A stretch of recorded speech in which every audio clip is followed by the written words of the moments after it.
ZeroPage Homebrew, your best source for the newest Atari games.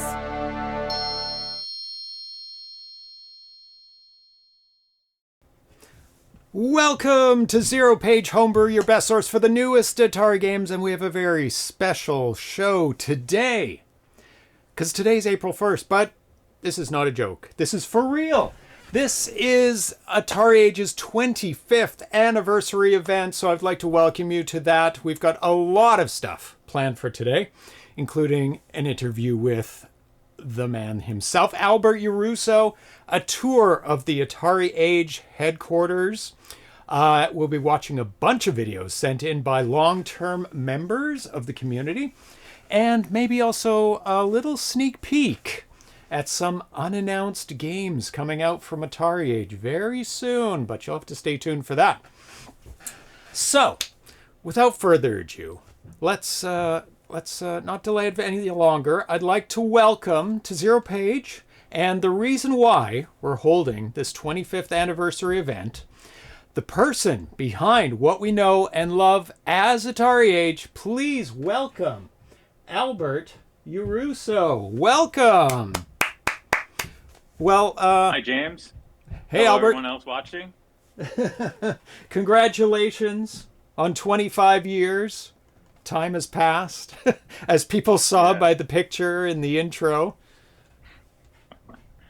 Yes. I thought you might like that picture. Find an old photo from 2001. Where was that picture taken? It looks like I have a lanyard on.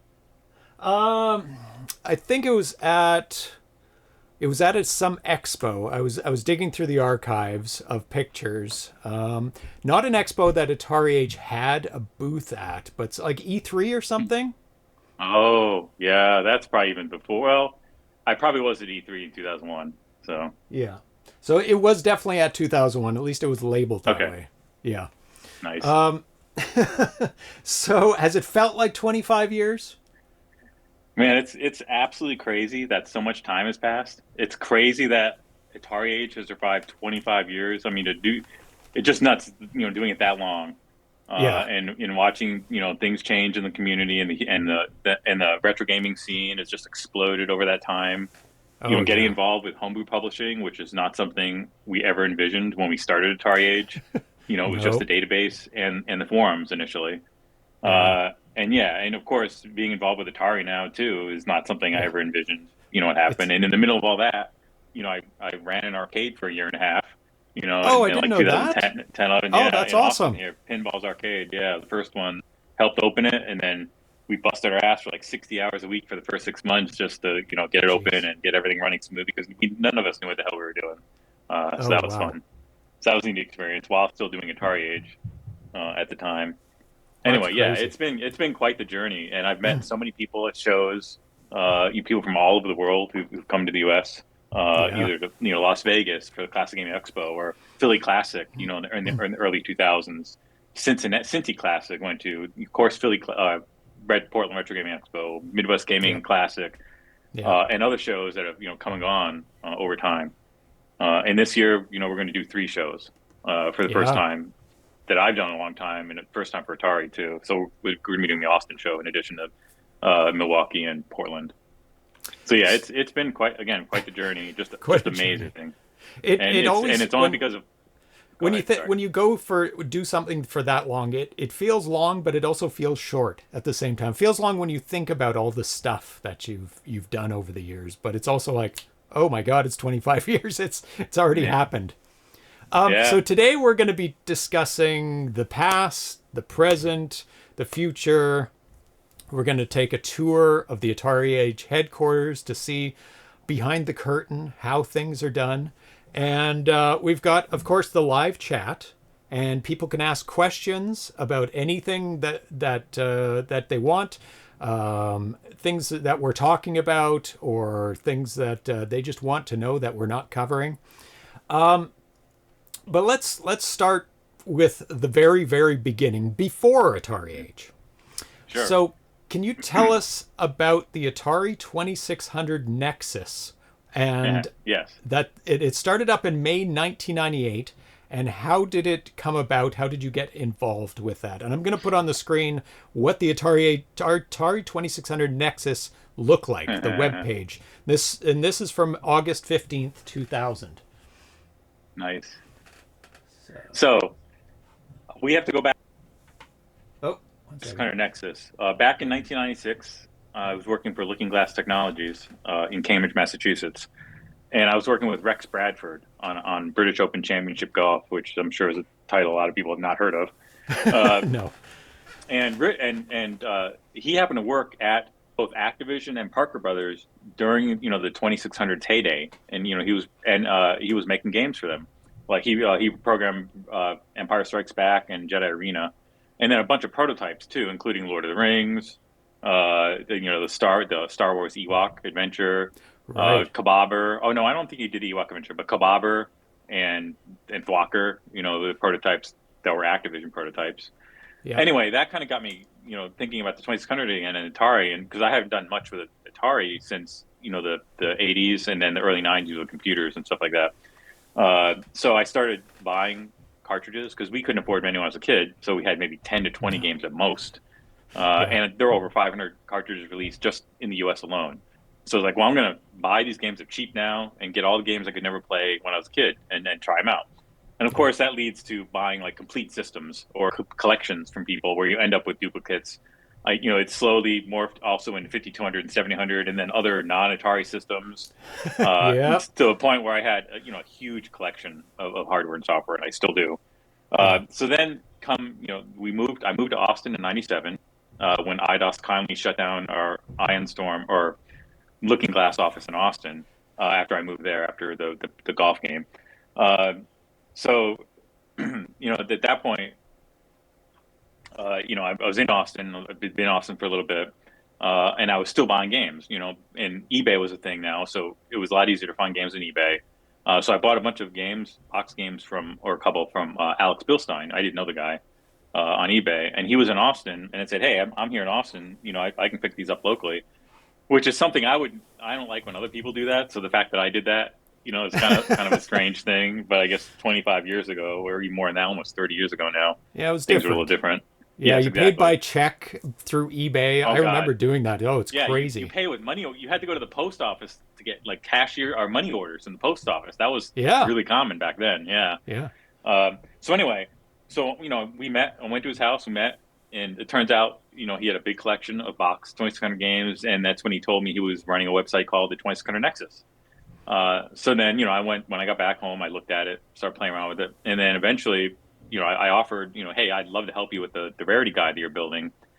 Basically, what he was doing, he was trying to get every cartridge he could get his hand on, especially rare games, so he could dump them to preserve the game so they wouldn't be lost forever.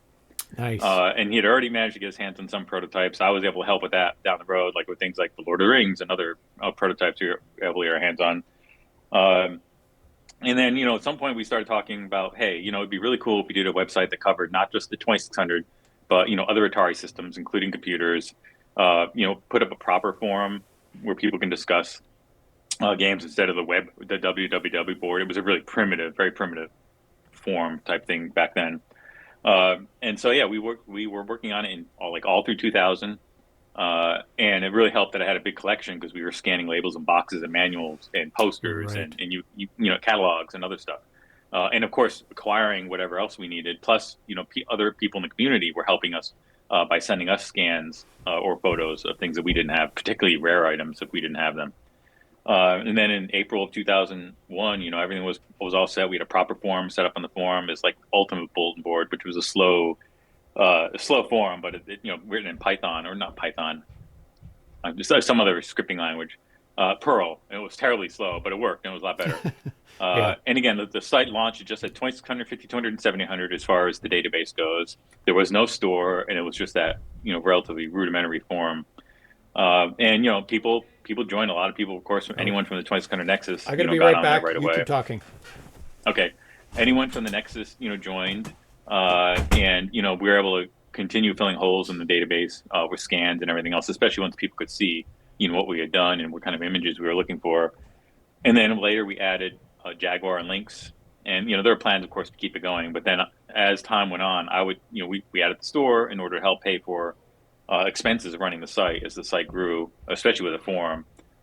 You got more and more people on there and a big database. It just takes more resources. And then, the store ended up taking more and more of my time over time and going to shows, to show up games, sell games, promote upcoming games and all that. Was also time consuming. And I was still doing working full time back then. And eventually went into contracting, doing iOS and iPad development. So I was able to work from home at least. But yeah, the site just continued to grow. The traffic, the forums, of course, grew, really quickly. And then, through the store over time, it was relatively slow at first, but, in the last decade, it's been, a lot of games getting released every year. So many people creating games, and, published through a whole bunch of different areas, either themselves or AtariAge or other, just a lot of other publishers. And of course, homebrewing across the whole retro scene is just enormous, not just Atari systems. And it's nice that you got people talking about development, on the forums, which is, lots of really intelligent people helping others, and just in collaboration, which wasn't possible back in the day of Atari. Between everything was super secret between companies back then. Yeah. But the community with its openness and all the tools that they have available just makes it a lot easier for people to get involved with it and actually produce a game. And you can even make a game from scratch yourself, and even make the physical cartridges and everything else if you want to do it yourself, which is hard to do as you get further up the chain in the years, where you need teams of people to help you with art and music and sound and level design and just content as well, not just programming. Yeah, so the forums and the community provide that infrastructure to make it so much easier for people to make games nowadays. Yeah, and I wouldn't say easier as much as, because it's still difficult, to write a game, but having all to that publish. The publishing, but that's definitely and thankfully, like, printing alone, has gotten much better, where it's more accessible and less expensive. Digital printing, you don't need a big offset press, to print boxes or labels or anything like that. So I can do some of that myself. I don't print boxes, and for any new games, everything's still professionally printed, because it's the output's still better, and then I'm not having to print stuff and cut stuff myself and all that. So I've toyed with the idea of doing boxes, but then I was like, man, if I'm just going to become a print shop, I might as well just be a print shop. And at that point, you do have to outsource some things, Al, right? Oh yeah, absolutely. No, plenty of it is outsourced, and more of it will be outsourced, because again, the quality is better overall, and it's nicer having stacks of things you can pull to make games, rather than printing, running out and having to print things on demand, which I still do for a lot of older titles that never had a box run or professional, manuals or labels professionally printed. So we have videos of long-term community members that have sent in videos. So we're going to pepper them throughout our talk today. So let me just get my list here. So the first one that we're going to be taking a look at is Dennis DeBro, who has been a long-term member, signed up April 24th, 2001. So Nice. he missed it by 1 day. Because from what I've seen, April 23rd is when it looks like the forums, the forums as we know it, went live on AtariAge for the public to sign up. Yeah, and I have to go back.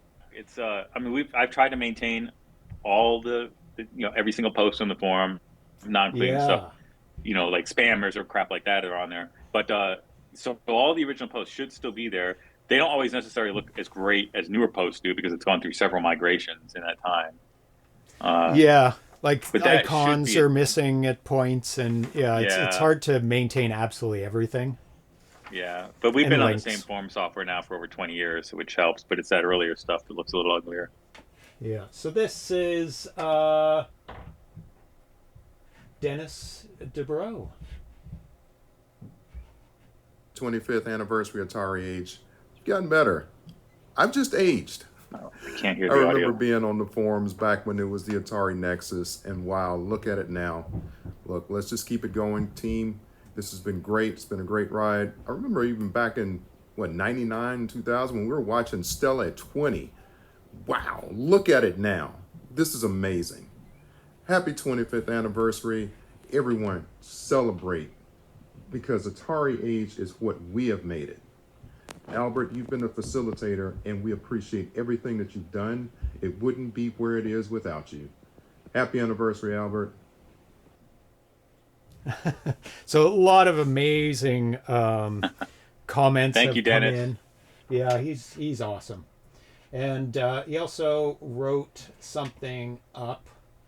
Let me just bring that up.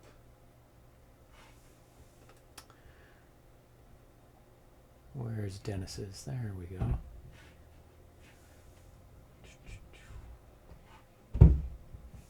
I didn't put this in the video, but I remember the early days. The 2600 had the Stella list. There was nothing like that for the 5200. The AtariAge forums became almost like Stella list for the 5200. In those early days, Ron Lloyd, Cafeman, Man Reichert, Tempest, and I were doing discovery on the 5200. We had 2 breakthroughs back then before Kurt posted official 5200 coding docs. We figured out how to program the 5200 controller, and we were able to make the startup screen Y2K compliant. That's funny. Yeah. Yeah. So, let me go back to my notes. I have so many things I'm juggling here. So when the name switched to AtariAge in 2001, the first post on the site was, "The Atari 2600 Nexus is no more. We're excited to bring you AtariAge in its place, run by the same people. AtariAge features everything found on the 2600 Nexus and a whole lot more. A better design, better message boards, hundreds of new scans, and more to come. You'll find AtariAge rarity guides for the 5200 and 7800, a revamped guide for the 2600. We're also the new official home of the Atari 2600 and 7800 facts. Be sure not to miss out on a chance to win an autographed Star Wars cartridge. Sit back, look around, and tell us what you think."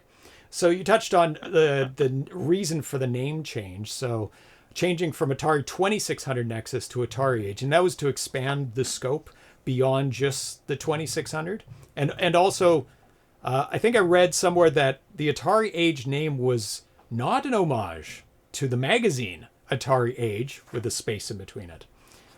Just a coincidence. Yeah, that wasn't really our intent to copy AtariAge. I mean, it's obvious to make that connection though. But yeah, we need a more generic name.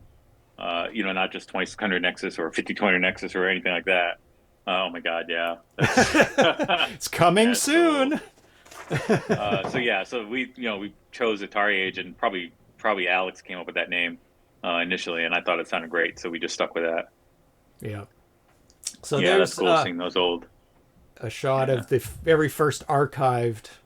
So this goes back to May 3rd, 2001 Close. was the earliest. Yeah. That's pretty close.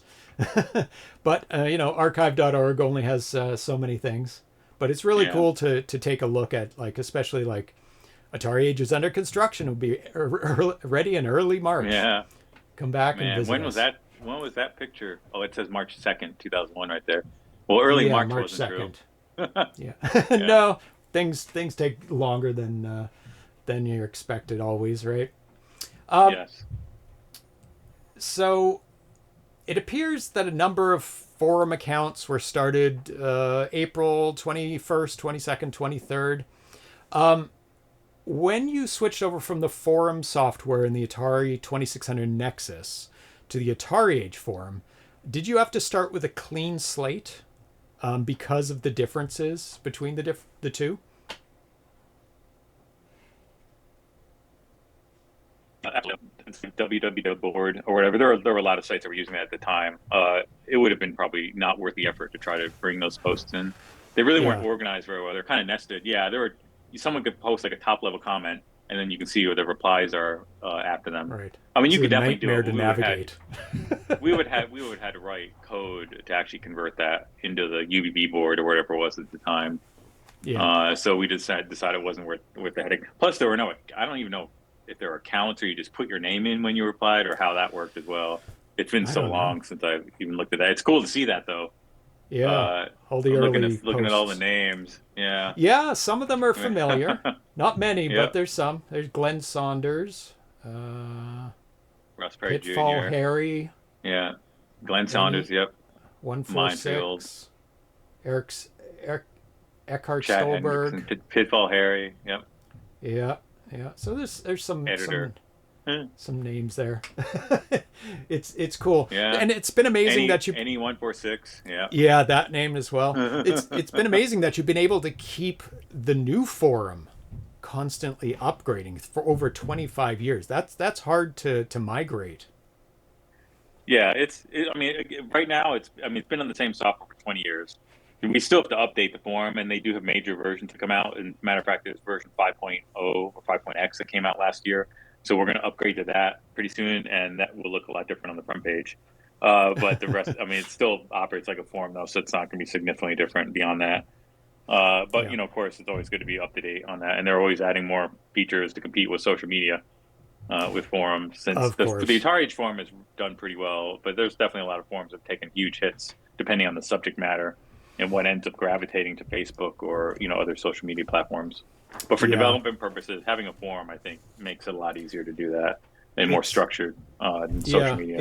It's such a great resource. Like social media, things just come and go, just like Discord. Yeah, It's almost Yeah. impossible to search those. It's more of like a now thing, social media, and Yeah. forums are like, yeah, you can search 25 years worth of information and knowledge. And it's so helpful for developers like myself. I'm like, oh, how do I do this? What's the most efficient way? Oh, there's tons of code.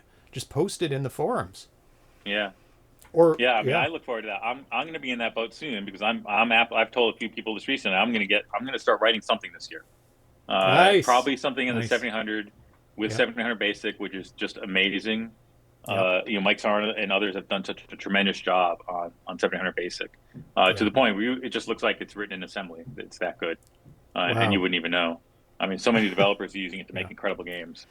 Yeah, there's just the 7800 quality of 7800 games have just shot through the roof in the past couple of years. Bob Decrescenzo has held down the fort for so long, making amazing games, but now Batari Basic is so mature and people are really understanding how to use it. Not Batari Basic, 7800 Basic. The games they're churning out is incredible. So we have another video here. And people are subscribing.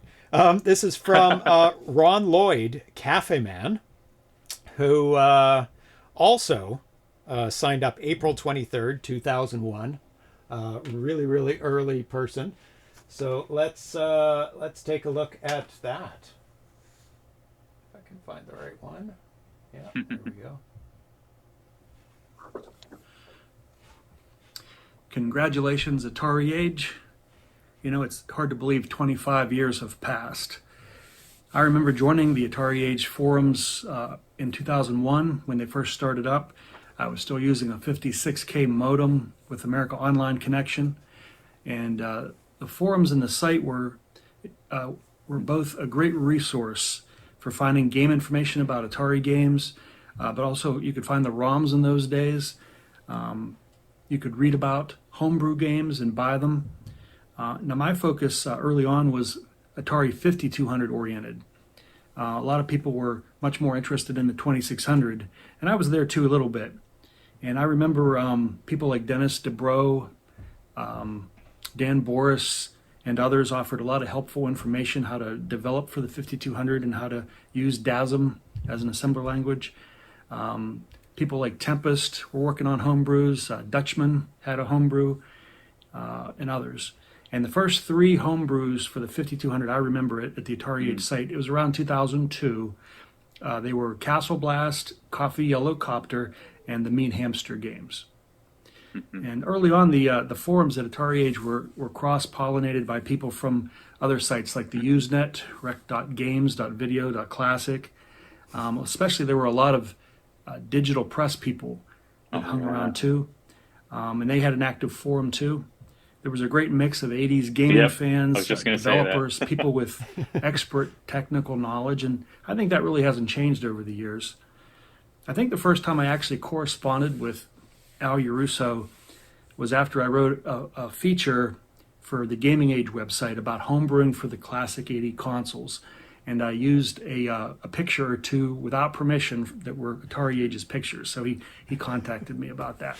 Oops, sorry. We worked it out though. And I remember talking online to Albert, and also Alex was around at the time. They talked about publishing, 5,200 games. And I think I first met Albert at the Philly Classic in 2002. And a lot of AtariAge members would go to the Philly Classics too. So a lot of good memories there. So again, congratulations to AtariAge for growing and being around for 25 fun years. I hope we get many, many more years to go. It's great seeing some of these people I've never seen Thank you, before Ron. on video. So there we go. So I have some more written statements. Like just the community really answered my call when I contacted a bunch of the old school people to say some words and send some videos in, and it's really great. So this is from Dwayne. One second. Dwayne Allen Han, Random Terrain, who's quite a character. I'm not into weddings, funerals, anniversaries, birthday, well wishes, slaps on the back, or pats on the head. I think we should do what we want to do and try and be as helpful as possible while we wait for the Matrix to shut down. I've been around for a long, long year, so 25 notches on the side of a tree feels like a blink of an eye to me. I left AtariAge for a while after September 11, 2001, but I eventually came back sometime in 2003. I spent most of my AtariAge time in the general chat forum for years. Regulars, including CPU Wiz, Nova X Express, Joey Bastard, Chris++, Inky, Homer Wannabe, Moicon Break, a whole bunch of people. You guys can see them there. I basically became Batari Basic Boy somewhere between 2005 2007. Eventually ended up spending most of my AtariAge time in the Batari Basic forum. I hope by now that I would have made a bunch of Batari Basic games, but I kept and keep getting distracted by other things. For 25 years, AtariAge has been the place to go for anything game-related. You can get information, talks to others in the forums about old or new games, buy and sell stuff, use stuff, or even buy homebrews like Seaweed Assault and Guyvolver, nudge, nudge, wink, wink. Like I said, 25 years is just a blink of an eye, but AtariAge has been a good way to spend that blink.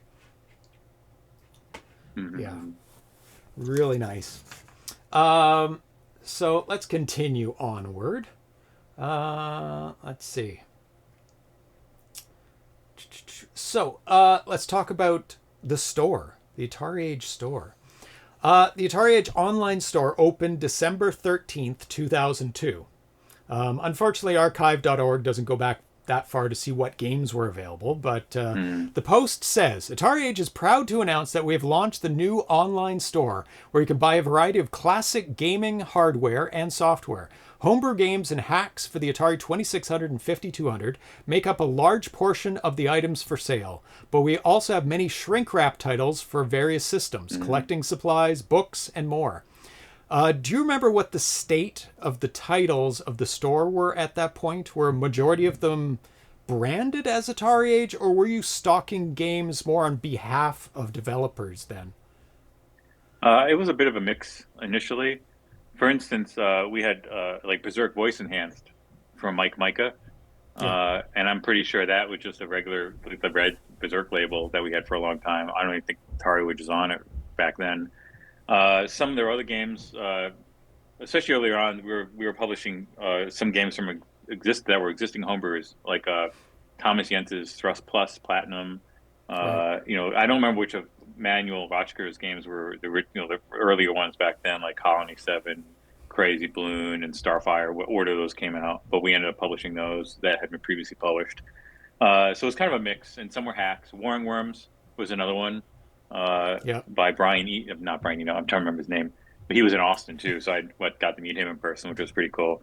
And then it was kind of slow for a while before people were kind of like writing original games. There were also a lot of reproductions that were being done, especially if you went to shows like the Classic Gaming Expo. It was a huge deal to make professionally printed collections or boxes that looked just like if Atari had done it, or Fox, 20th Century Fox, or whatever these other companies were doing back in the day. So there would be a line of people, in line to get 300 copies of a certain game at 1 p.m. something like that. So those are Wow. that was bigger, I think, than original homebrew games for a while, because there were still a lot of prototypes being discovered or had already been discovered, and people wanted to turn them into finished games, like what if sort of things. But over Yeah. time, the original homebrews and ports of games, that were still new games on these consoles were being written at a faster and faster pace. Nothing like it is now, of course, where you're reviewing hundreds and hundreds of games just for 2600 alone every year. Oh my God. Yeah. Yeah, it's really nuts. But yeah, so it started pretty modestly, and it was never intended. We never thought it'd grow like it has, where it is today. Absolutely not. No, it's out of control really now today. There's more games than were ever. There's more games like in a year than were put out sometimes in the classic era for 2600 for Atari systems. It's absolutely crazy. So Yeah. we've got another video here from Yes. Daryl Genther. This is he joined the forums on June 2nd, 2007.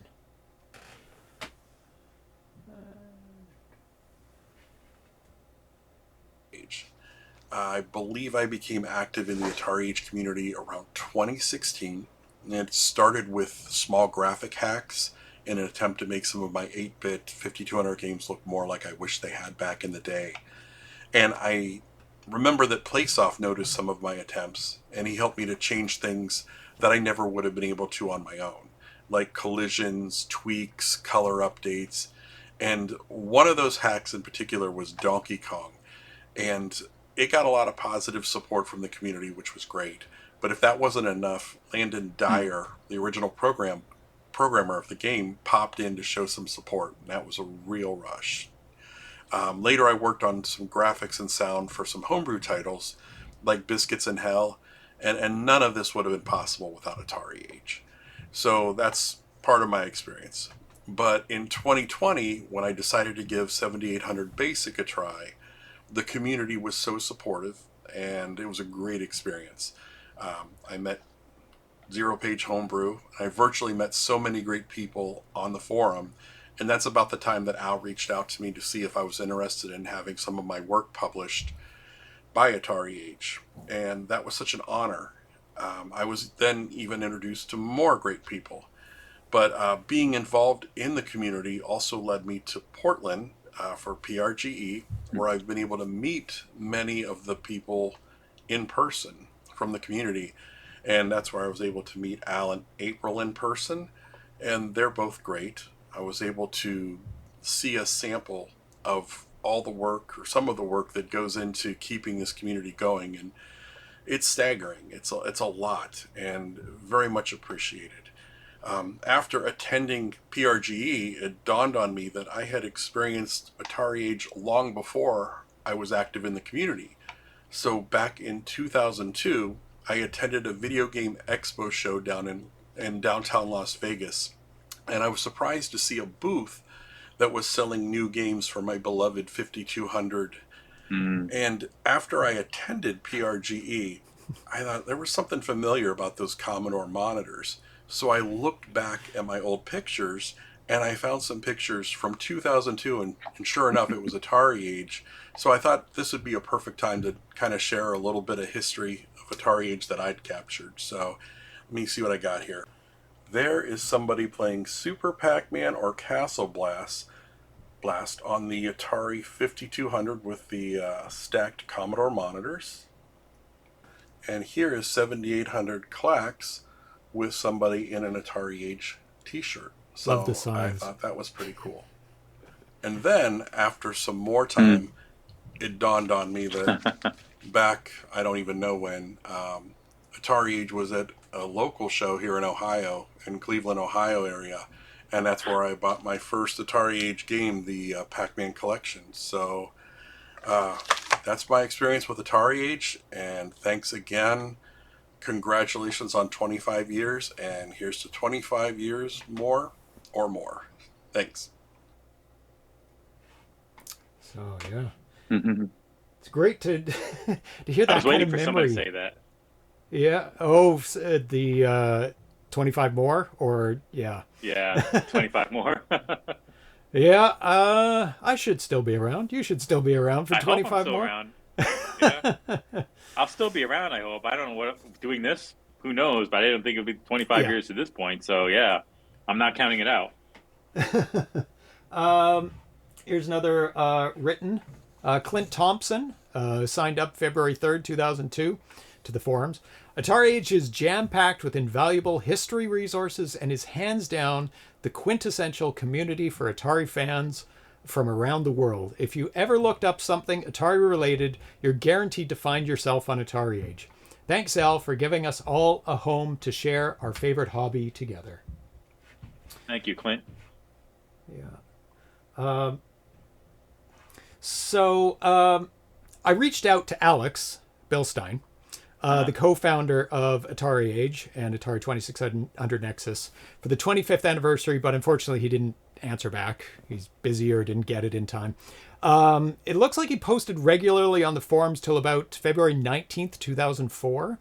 But the last post by Alex on February 5th, 2010, he answered the question why he doesn't post on AtariAge anymore. He says, there's no single reason really. I just got busy with some other projects that took all my time.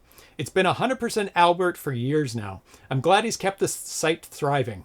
It's been fun visiting the site again recently and seeing some familiar names. So can you talk a little bit about Alex? Sure. I mean, AtariAge certainly would exist without him. I mean, if I hadn't met him all that time ago, back in the 1990s, late 1990s, I mean, who the hell knows where I would have ended up doing. It's not likely I would have probably set up a website with him, AtariAge, if I hadn't gotten along, start helping him with 2600 Nexus, which he did, started entirely on his own. I was not involved in the creation of that website at all. So yeah, he got, after a time, I mean, he was big into getting boxed games signed by the original developers. So he would drag, a whole bunch. He would buy the games on eBay, or wherever he could get them, and then bring them to shows like Classic Gaming Expo and Philly Classic, and have the developer sign them. But cool. He just got. I think eventually he just got bored of the hobby and wanted to move on to something new, and probably wasn't interested in. He wasn't crazy like I was to spend as much time, continuing to develop AtariAge and having it occupy more and more of my time to where it eventually became a full time thing. Yeah, one of his last posts where he was selling like a ton of his collection. Yeah, and it was a lot of those signed box games. But then there are scans of a few of those in the database. I think the Empire Strikes. Oh no, that's one I probably got that signed myself. But yeah, there are some of the boxes, like some of the Activision ones, for instance, I think actually have his signature or the original developer's signature on them, and they would be scans of Alex's games at that point. Nice. So it was really interesting going through 84 pages of AtariAge news for this show. Oh my god! Yeah. The early ones provided updates on just about every hack, every homebrew, emulator update, and retro event. So the first page of news on the AtariAge site right now covers the last 5 years. Yes. And the remaining 83 pages cover the first 20 years. So it's a little imbalanced. I suppose most of the announcements are now taken care of by the community through the forums, blogs, social media, YouTube videos, and just the major AtariAge-centric events are posted on the news page. So keeping that in mind, how have you seen the landscape change in terms of how Atari-related news is covered on the internet from back then to now? It is very different. Back then, there was not social media at all. So if you wanted to spread the word about your games, you were posting on forums or on websites that were posting news, like games-specific websites and things like that. And the reason that the posting slowed down on AtariAge is not because there weren't worthy things to post at all. There's more now than there was back then, that's for sure. Yeah. It's just bandwidth right now. I'm just bandwidth limited, and that's one of the first things to drop is posting frequently on the front page. Yeah, both Alex and I were posting on the front page frequently back then, and you can see, it was Alex or myself or whatever was posting. But it takes time to do that well, to actually write something up that's reasonably coherent and descriptive of what you're trying to talk about. Find the relevant imagery and then post it up. Especially since the back end for that portion of the website is not great. We wrote all that and the games database ourselves, and we didn't know what the hell we were doing. But I absolutely, I'm hoping to have someone else who's helping me full time pretty soon, and we're going to figure out some way to get news up on the front page more frequently. And there's a lot of different ways of doing it. I mean, it could even be we could have a news specific forum on the website that people can post to, and then it'll come up on it'll come up in the queue on the main page, and then we could approve it or not, and or edit it. So that would be one way, or just or just have it follow one of our social media channels. Where, and again, that's not something we're posting often on either. Right. But we want to again increase the bandwidth on that, and have people posting, either myself or others, more frequently. Because again, there's no shortage of news, and it doesn't have to be AtariAge specific or even Atari specific, depending on what it is.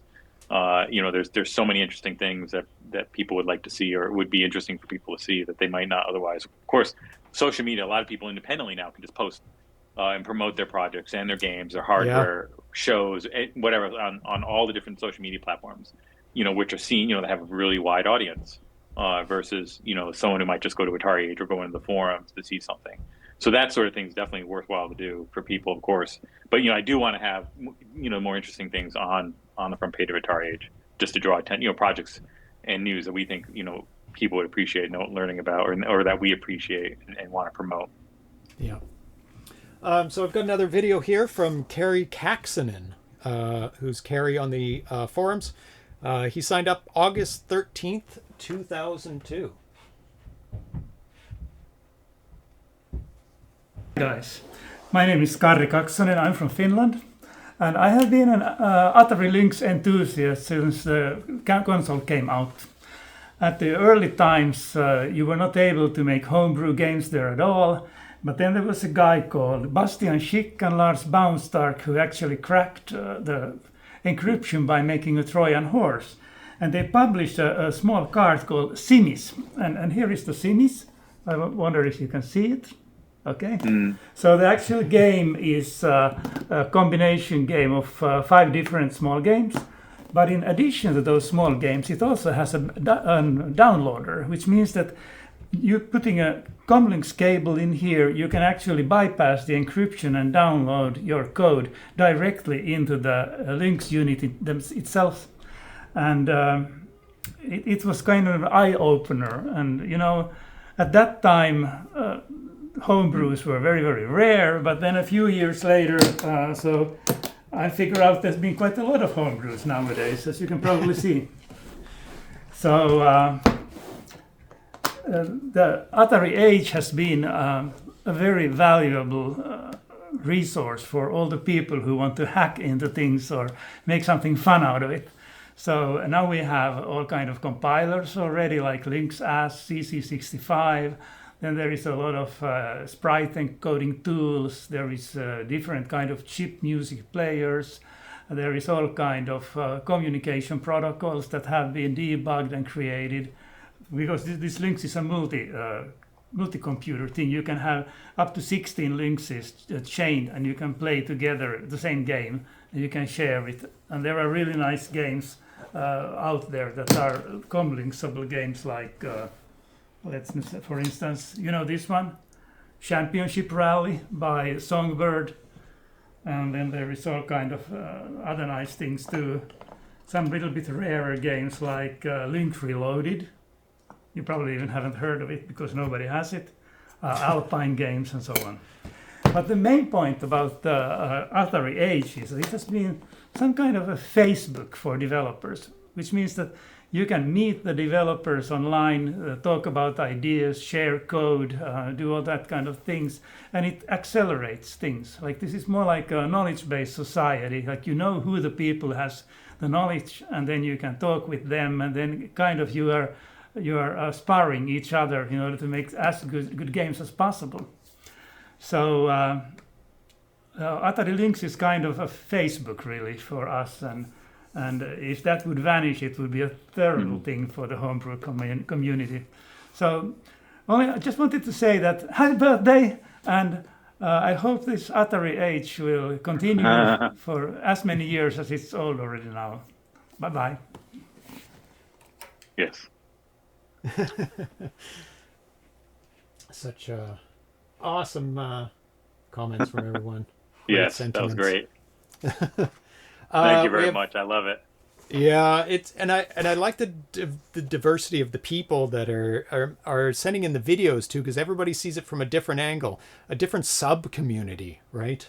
That's Lynx, and there's 7800, 2600, Atari 8-bit, and they all experience AtariAge in a different way and experience the community in a different way. So we have a written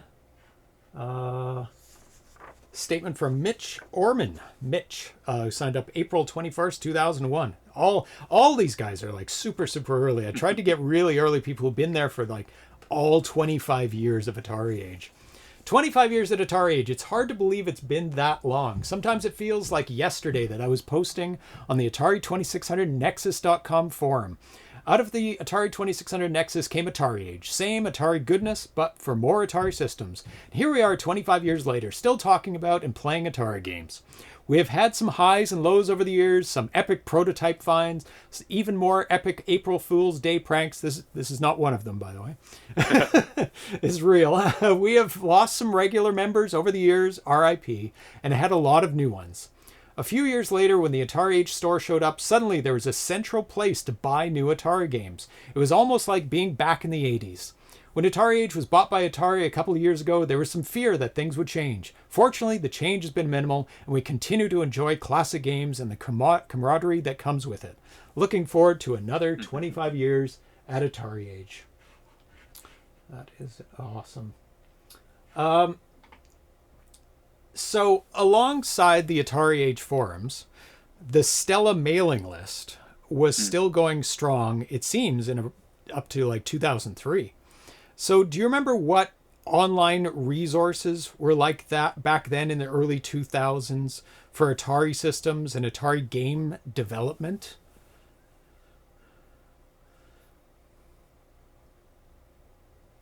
Well, mainly for the 2600, besides like any purpose forums, special purpose forums forum, it's the Stella list was really the big source of technical information because, I think most of the, people programming homebrew games were on that back then.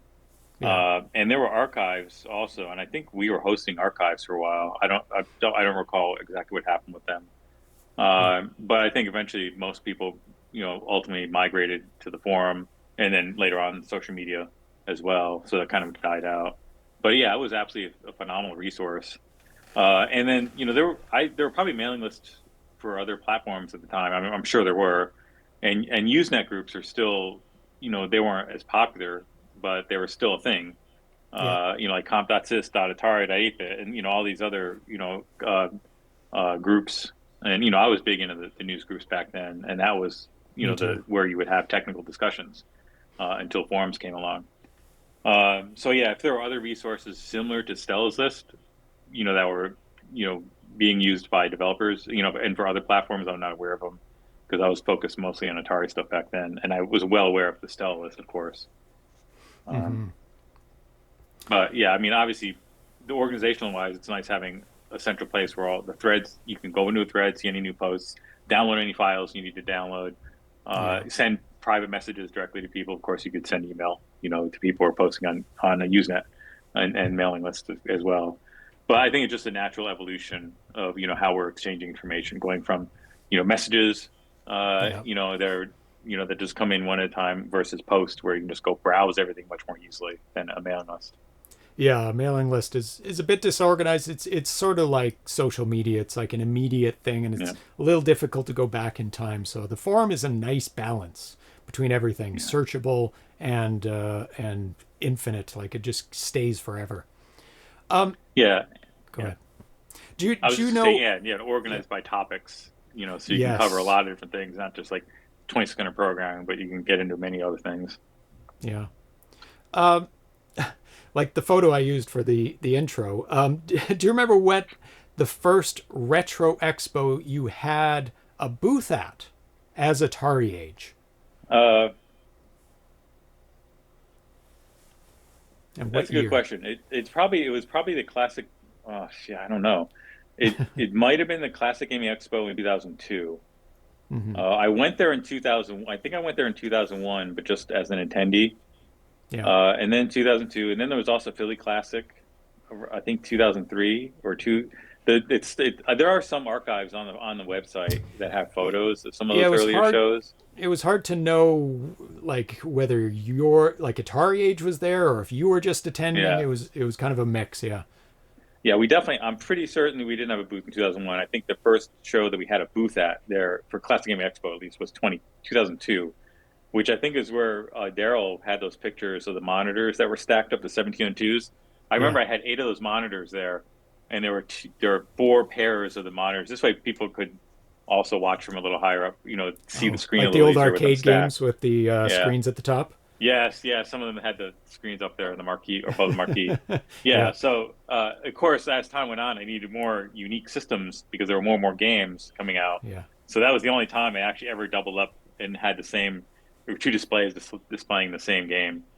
Um, so if you ever see that, that's definitely from Classic Game Expo from that time period Okay. from 2002. But I'm trying to remember some of the other shows back then. Cincy Classic was another one, and I think that was also in the early 2000s. That was either 2002, 3, or 4. I don't remember. And Austin, we had the Age, the Austin Gaming Expo, which was really clever that we were able to actually use Age, and it just fit perfectly. And that was like in July of 2003, I think, or something like that. Jeez, I don't remember the exact year. It was so long ago, but it took like a decade before someone else ended up doing another expo and making it big in Austin. It was just so much work. It was really successful, but we decided I didn't want that to be my full-time job. Because it was an incredible amount It's of a work lot of work. to Yeah. do it. Yeah, to do it well. So we only had it that one year. On October 20th, 2006, you announced that AtariAge was sharing a booth at VG Expo alongside VG Expo. Atari. I didn't know that Atari and AtariAge started working together this early. It seemed that there was a time only a few years ago that there were posts talking about Atari taking down sites with the name Atarian. I'm talking about just before 2006. Like there were some posts in the news like, uh-oh, Atari went after this site, and it was implied that, oh, they're going to go after AtariAge name. Can you give us a rough timeline on how the relationship grew between Atari and AtariAge? For a long time, there was no relationship at all.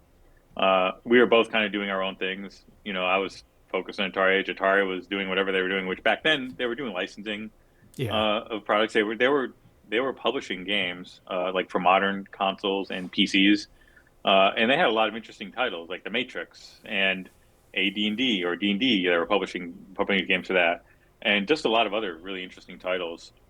So I think that was their primary focus, and for a long time they were a pretty small company. Hmm. But yeah, I talked to them back in 2006 because we published Adventure 2 for the 5200, and then like almost a decade later or so for the 8-bit computer. But the Yeah. agreement was basically yes, you can publish Adventure and use that name. In exchange, we want to be able to create a version of Adventure 2 for the flashback consoles. Oh, Which they okay. did, and use the same artwork, which they did. And that's why it says, use with permission or by permission, buff from Atari Interactive, or whatever the name was, or Atari Corp, probably, or something like that. But then, there was talk, we had talked briefly about possibly merging our forums together. This is a period of time where Atari actually was running their own forum, or somewhere, or after that. I don't remember the exact time. And that never went anywhere. That would have been a huge amount of work and a big change anyway, and it was not something I was really that interested in at the time. But Atari they were cordial back then, and they never made any threats or anything against me as far as, hey, you shouldn't be using Atari in your name or anything like that. I Yeah. think, they understood it was a big website. There was a lot of, the community was using it, to discuss everything Atari and beyond Atari. So, that there was a lull again for, a long period of time. And it wasn't really until the company had basically new management with Wade Rosen, and pretty much all the rest of the the executives were all new, and started obtaining IP, and growing the company by getting more active in publishing again, which is really Atari's bread and butter. I mean, publishing obviously for modern consoles is going to dwarf anything on these retro consoles. But then, they started making consoles again, and that was like right after I joined. So yeah, I started talking to Atari like a year and a half before we even inked anything. So it was not some quick discussion that was wrapped up quickly, and then I was suddenly part of Atari. I mean, it took a long time to hammer out a deal and make sure that things would not change significantly for like the forums, especially because that was the biggest thing for me is I don't want Atari to take editorial control of the forum, and they didn't want that either. And that's a lot of work. Yeah, it is a lot of work, and they have their hands full as it is with social media and just trying to promote their own things to get involved in the forum. And of course they appreciate that the community has kept Atari alive all these years, and kept the brand out there, and people continue to use these consoles. People are creating new games for all these different platforms, and just the immense sharing of knowledge that's all archived in a forum, and that a lot of Google searches will come up with AtariAge first, depending on what you're asking, especially for narrower topics. And then we have kept talking. The other thing was the store. The store was actually obviously going to be an issue because there were a lot of unlicensed titles in the store at the time. And that's how that last chance sale came along. And that was about 1/3 of the catalog that had to be removed from the store. Fortunately, it was only 1/3 because there's still a lot of great original games in the store. People really do like ports of popular games, arcade games. It was a big Atari loss. has a lot of IP now, so there's lots of opportunity. Oh, absolutely. Yeah, there's never going to be, for as long as people are interested in developing and playing these old consoles, there will not be a shortage of new software, either created by first parties like Atari, created by just members of the community, and then like just people. We could even hire people. Hey, we've got this IP. We want to make a cool 2600 game or a cool 700 game of this. Would you be interested in it? Or we have a 2600 version of this game, but we don't have it on the 700, and we really, because we have a console or multiple consoles now to play both 2600 and 700 games. Obviously, you want to do 700 game because they look better. That doesn't mean it's necessarily a better game, of course. No. But yeah, I mean, previous iterations of Atari, I would not have been that interested in talking to at that level. But I really liked what they were doing. I talked to several different people in the company at length, and in particular Matt Burnett, who's the guy who basically spearheaded the hardware division, which is producing all these consoles and the games. And like you said, they've been super aggressive in buying companies up in IP, getting and licensing as well, reaching out to companies. Always, they make a shitload of money on licensing, all sorts of different products from clothing to arcade machines to little portable handhelds to a million different products. Hot sauce. But also licensing IPs from other companies, not buying them, but licensing it, and Tiger Heli.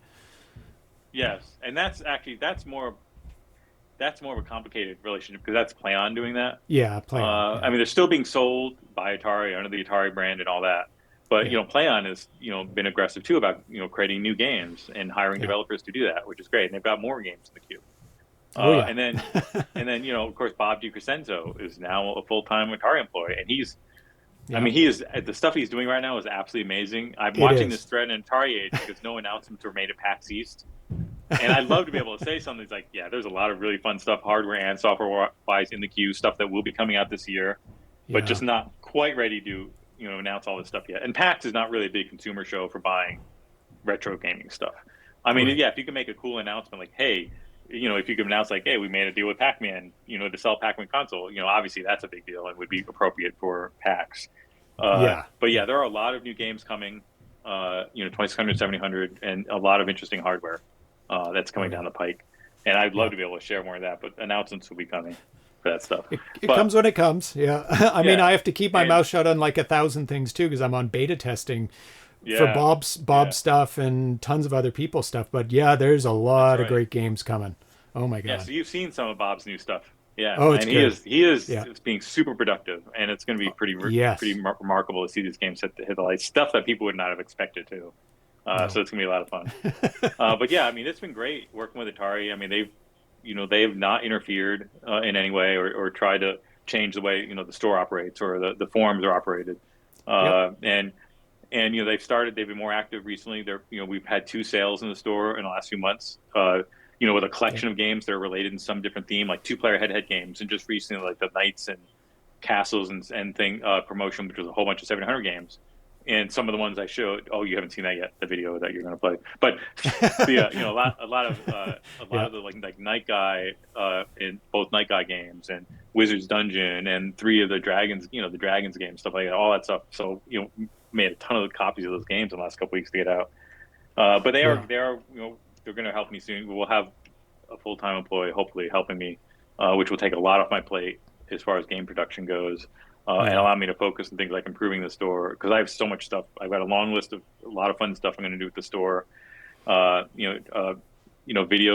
We're making videos so we can put those up for all the 2023 through present games. Get all those up in YouTube, because that's been neglected the last few years, and embedded in the store entries, and also put reviews.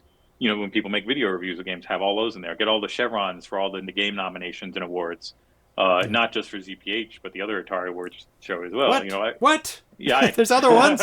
No, there's lots of other great award shows. There's just so, and get developers click on the developer name and see all the games that they've written. Like some of them are gonna have a whole bunch of games, like Lewis Hill and Vladimir Zuniga and stuff like that. It's just really prolific. Thomas Jens, all these people.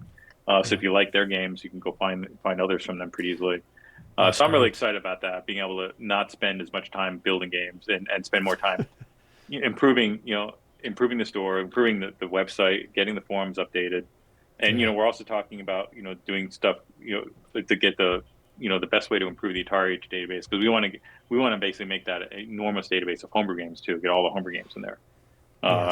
And then possibly like cross-link them into like Moby games, which would be really cool, something like that. Because that website gets a huge number of eyeballs, and Atari owns that too, so I might be able to leverage some of their technology. I mean, there's a lot of really fun stuff in the pipeline going forward. And then of course, ultimately having more AtariAge games published directly by Atari. That's the big thing that we're trying to get into place for this year. Right. So we can get things like Bernie, and the Tower Doom up on Atari.com, and just lots of other great 2600 and 700 games. So, all the people who have no idea about Atari, but they know Atari, when they see them on Atari store, they'll buy them and they'll love them because, again, the talented community is just, knocking out of the park with these games. Yeah, there's so much quality to choose from for Atari to pick from the catalog of existing or upcoming games. So we have a video from some guy named Steve Ramirez. He signed up November 20th, 2008. So let's take a look at his video. 1 second.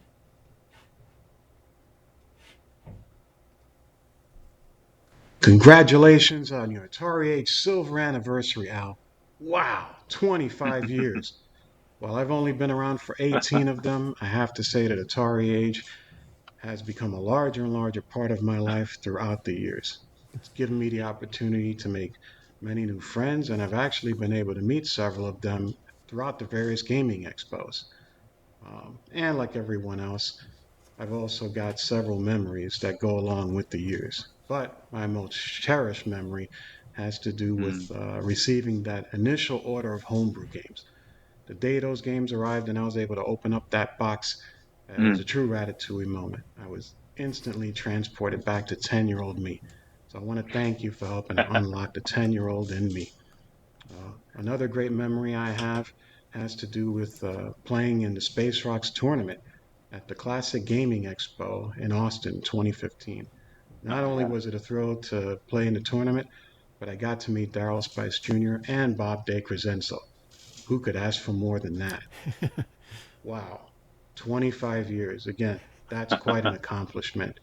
So I want to thank you for not only maintaining the forums for these 25 years, but for all that you do and you put together, all of the booths that you put together throughout these classic gaming expos, especially the ever-expanding booth at PRG. It's truly a sight to behold. I also want to thank you for continuing to publish all of the games from the amazing creative talent that we have on these forums. Well, thanks again, Al, for all that you've done. 25 years has come and gone pretty fast. Hope to see you at one of the gaming expos soon. Bye bye. Yeah. We're gonna Thank you. That was yeah. awesome. We're gonna Thank you, play Steve. another video because we have so many. This one's by Jesse Hardesty, also known as Crossbow, on the AtariAge forums. He signed up somehow. No, he explained before the show started. February 9th, 2001. He was a beta tester for the forums before they went live. So here's Jesse. Hello there, fellow retro gaming enthusiasts. My name is Jesse. You might also know me in the AtariAge forums under the name of Crossbow, or under my hobby business name of Ivory Tower Collections. First, I want to congratulate Albert and the entire AtariAge forums community for 25 awesome years. It's amazing. Although I've been a member of these forums for a very long time, I don't really have any real stories per se to share. Rather, I'd like to talk about why I have been a member of the forums for such a long time and basically what the community in the AtariAge forums means to me. I found the forums originally before AtariAge existed, when it was still known as the Atari 2600 Nexus in the very late 90s. I wasn't a member there for very long before everything got changed around, and eventually, as we now know, we now have AtariAge. So I've been a member again for a very long time. But for me, the forums was really one of the few places on the internet that I knew of at the time where I could share and have conversations with like-minded individuals that shared the passion of this hobby the same way. Plus, it was cool because I began to understand and learn the history of all the different game systems that were out there, and to discover a wealth of not just that knowledge, but also other games for these systems that I never even knew existed. Many of them Atari 2600 games, because I simply never saw them as a child. So for me, the forums have first and foremost always been my number one go-to for new information and upcoming cool stuff about these old systems, be it the technology behind them, new games that are in development, things like that. And some of my favorite posts on the forums are actually those when we have some of the longtime Atari alumni and people from Activision from back in the day that will actually sign on and post their thoughts. You know, they'll tell us what it was like to be a programmer back then. Also, I remember how surprised the original programmer was when he happened to sign on and found out that the bug that he already had reported in the game Impossible Mission for the 7800 ended up not getting fixed. I remember how surprised he kind of was about that. That's just an example of many such posts like that. Also, I have made a lot of friends, virtually online of course, and also that eventually led to in meetups at the different conventions. And all of that was possible through the forums. So for me, honestly, the AtariAge forums are basically a second home. You'll usually find me active somewhere in the forums at just about any given time, almost every day. So again, congratulations to Albert and to Atari, and especially to all of us in the AtariAge forums community.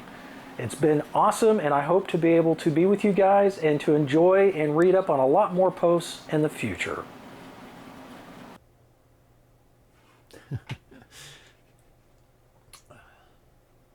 So Thank you, Jess. That was great. yeah, it's great hearing all the people. So I've some more written things from AtariAge members. This from John Champeau from Champ Games, signed up April 22nd, 2001. On behalf of Champ Games, I want to extend a heartfelt congratulations to Albert and AtariAge on its 25th anniversary. Way back in 2001, I joined the AtariAge forums, and it quickly became my go-to site for all things Atari. From the wealth of information available to the many discussions about our favorite games, lost prototypes, and emerging homebrew scene, AtariAge has provided a community where I could follow my dream of developing and publishing games for the Atari 2600. It has served as a gathering place to share ideas, discover technological advancements, and connect with Atari enthusiasts all around the world, making lifelong friendships along the way. To Albert and the entire AtariAge community, thank you for 25 years of preserving the past while building a future for the classic consoles we love. Here's to many more years of pushing those limits together. John Champeau, Champ Games. That is great. Yeah. Yeah, John, you've been, one of the people pushing the 2600 to the limit.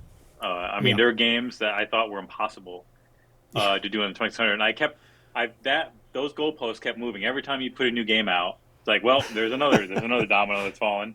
I think I was telling James this the other day. It was like, at some point, I just had to stop saying it can't be done on the 2600. Yeah. Because someone's going to figure out a way to do it, and it might be John. It most likely will be John. He's done things that are just, you look at the screen and you go, this can't be a 2600 doing this. Yeah. It's impossible. Yeah, he sets the bar. He makes everyone else work harder to make a good 2600 game, which benefits us all. It's the community together that just creates these new ways to put this 50-year-old hardware, 49-year-old hardware to work. It's incredible. Yeah, one of the things. Just one example is just having a simultaneous two-player version of Robotron on the 2600 that the arcade game didn't even have. That is just actually improving on the arcade game is just amazing.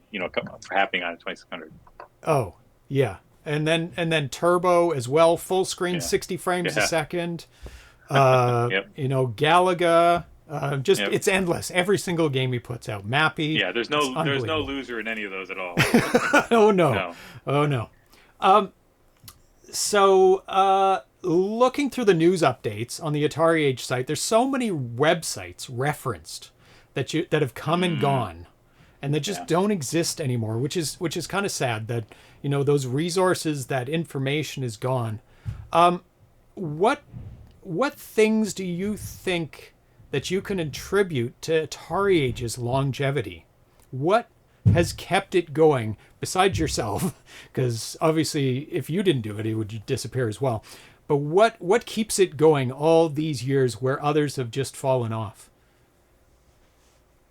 Man, that's I don't know. That's a good question. Part of it is I think the most important thing really is just the community and the forum. The store, anyone can put up a store and sell and publish games. There's nothing really magical about that. But the community and the forum, and it would be a huge loss to have the forums disappear. Because there's just so much knowledge on that. And I've met so many people either online and in person over the years.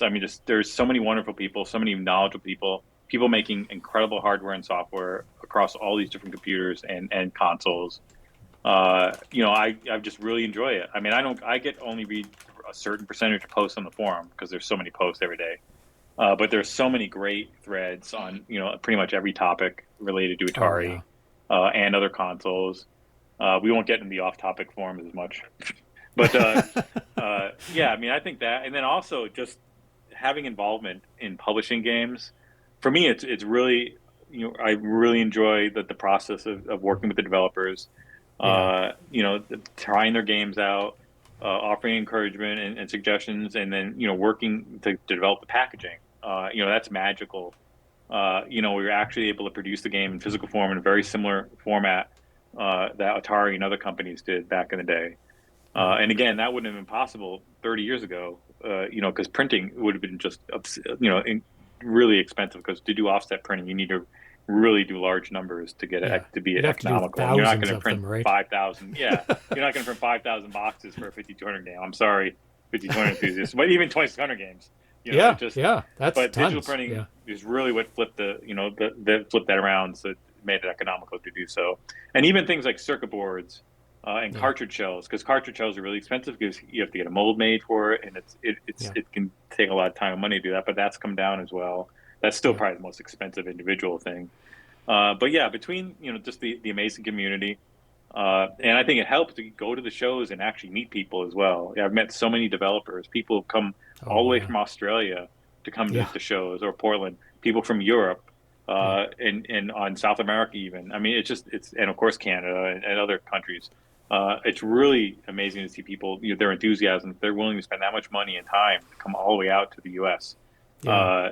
To meet other people, with the same enthusiasm, and having the booth, at these shows does provide a nice gathering point for that sort of thing.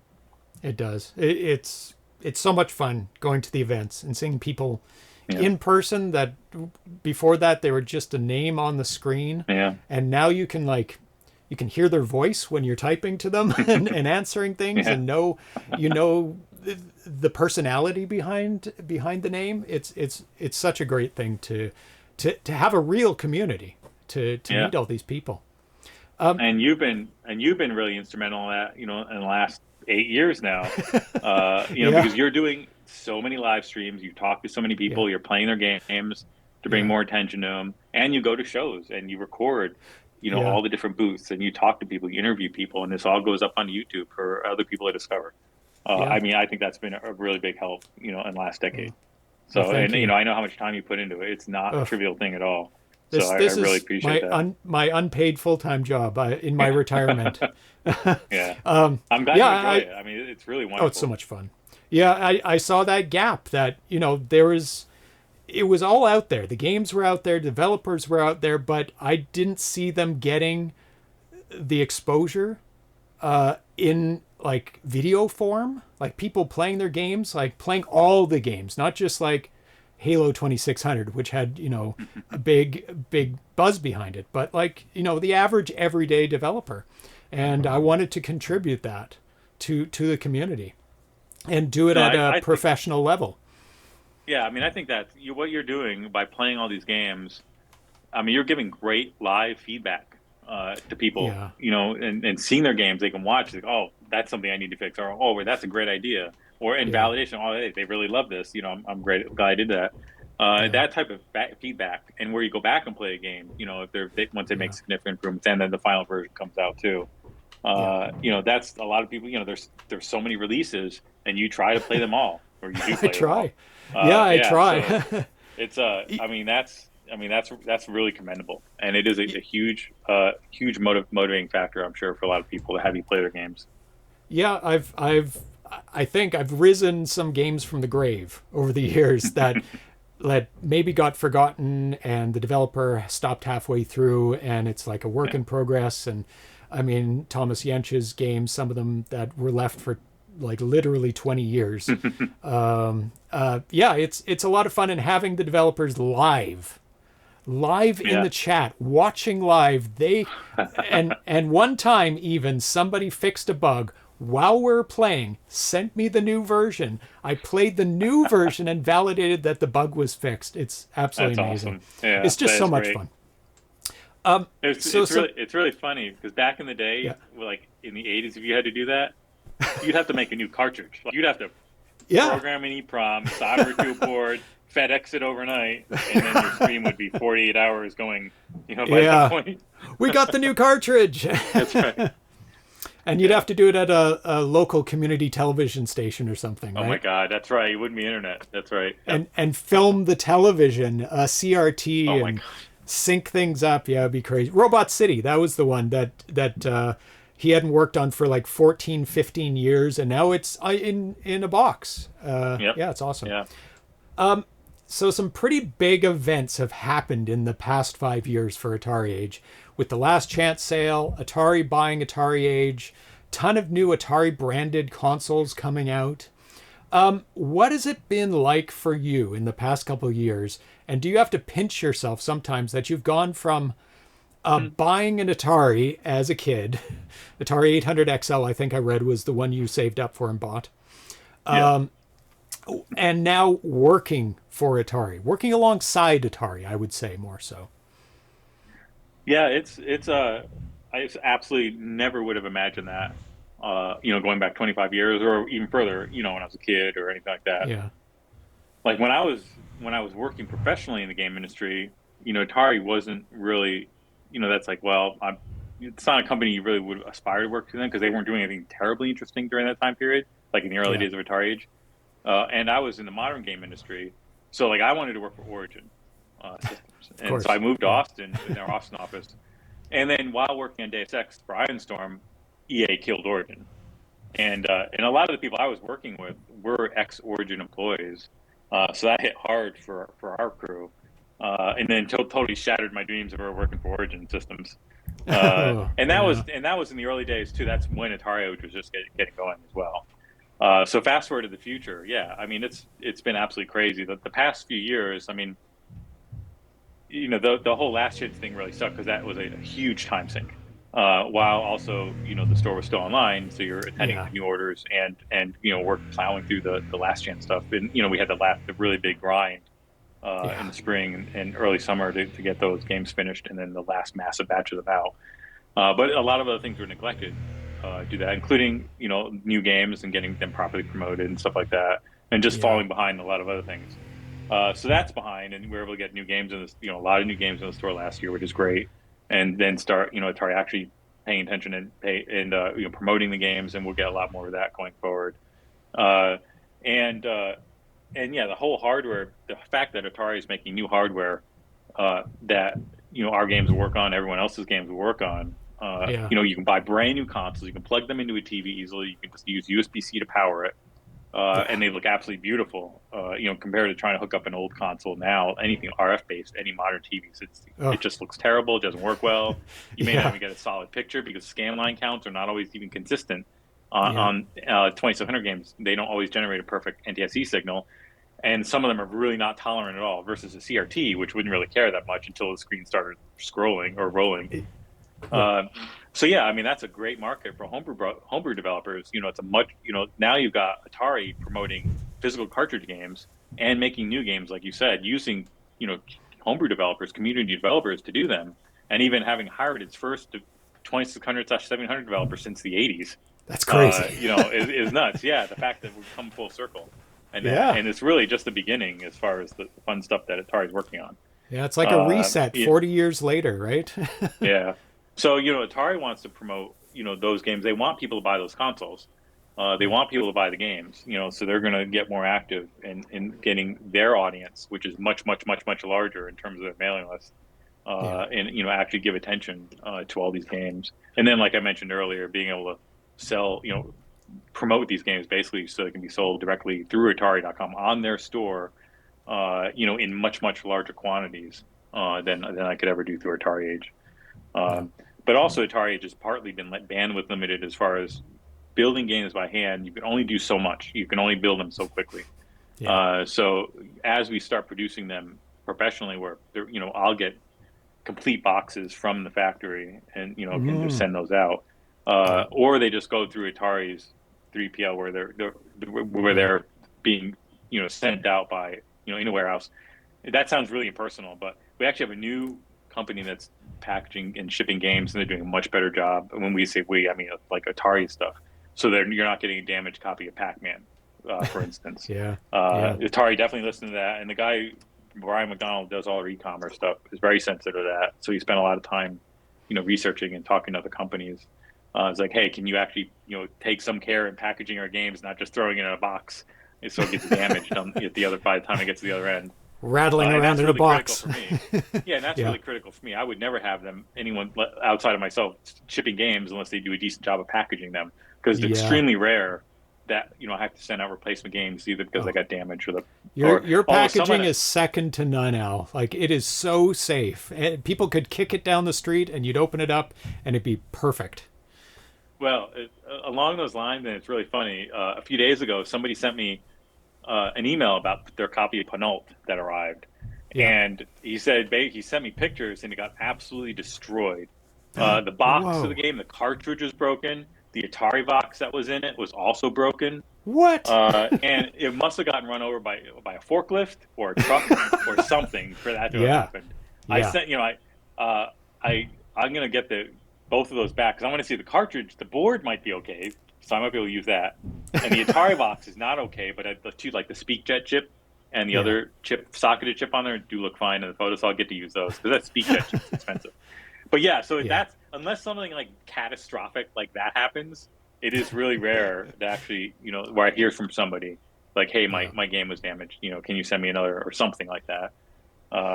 So yeah, it's really important to me, that, and also the quality of the printing, especially for everything. It would be really important to me for a third party to take that over. But that's why we're talking to these different companies, to make sure that we find someone who will be able to produce them exactly how we want.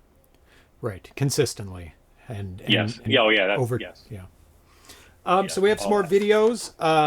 This one is by Mike Sarna, Revenge, on the AtariAge forums, and he signed up May 23rd, 2009. Let me find the video here. Close down all the windows you guys shouldn't be seeing. Yeah, juggling a lot of things here. There we go. AtariAge. This is Mike Sarna, also known as Revenge in the forums, wishing you a happy 25th anniversary. Like a lot of you, AtariAge has been my digital home for the last couple decades. It's a place where we do a lot of different sorts of things too. We gather to celebrate the old ways of gaming. We come together to collaborate on homebrew. Sometimes we make deep lore with a little bit of hard work.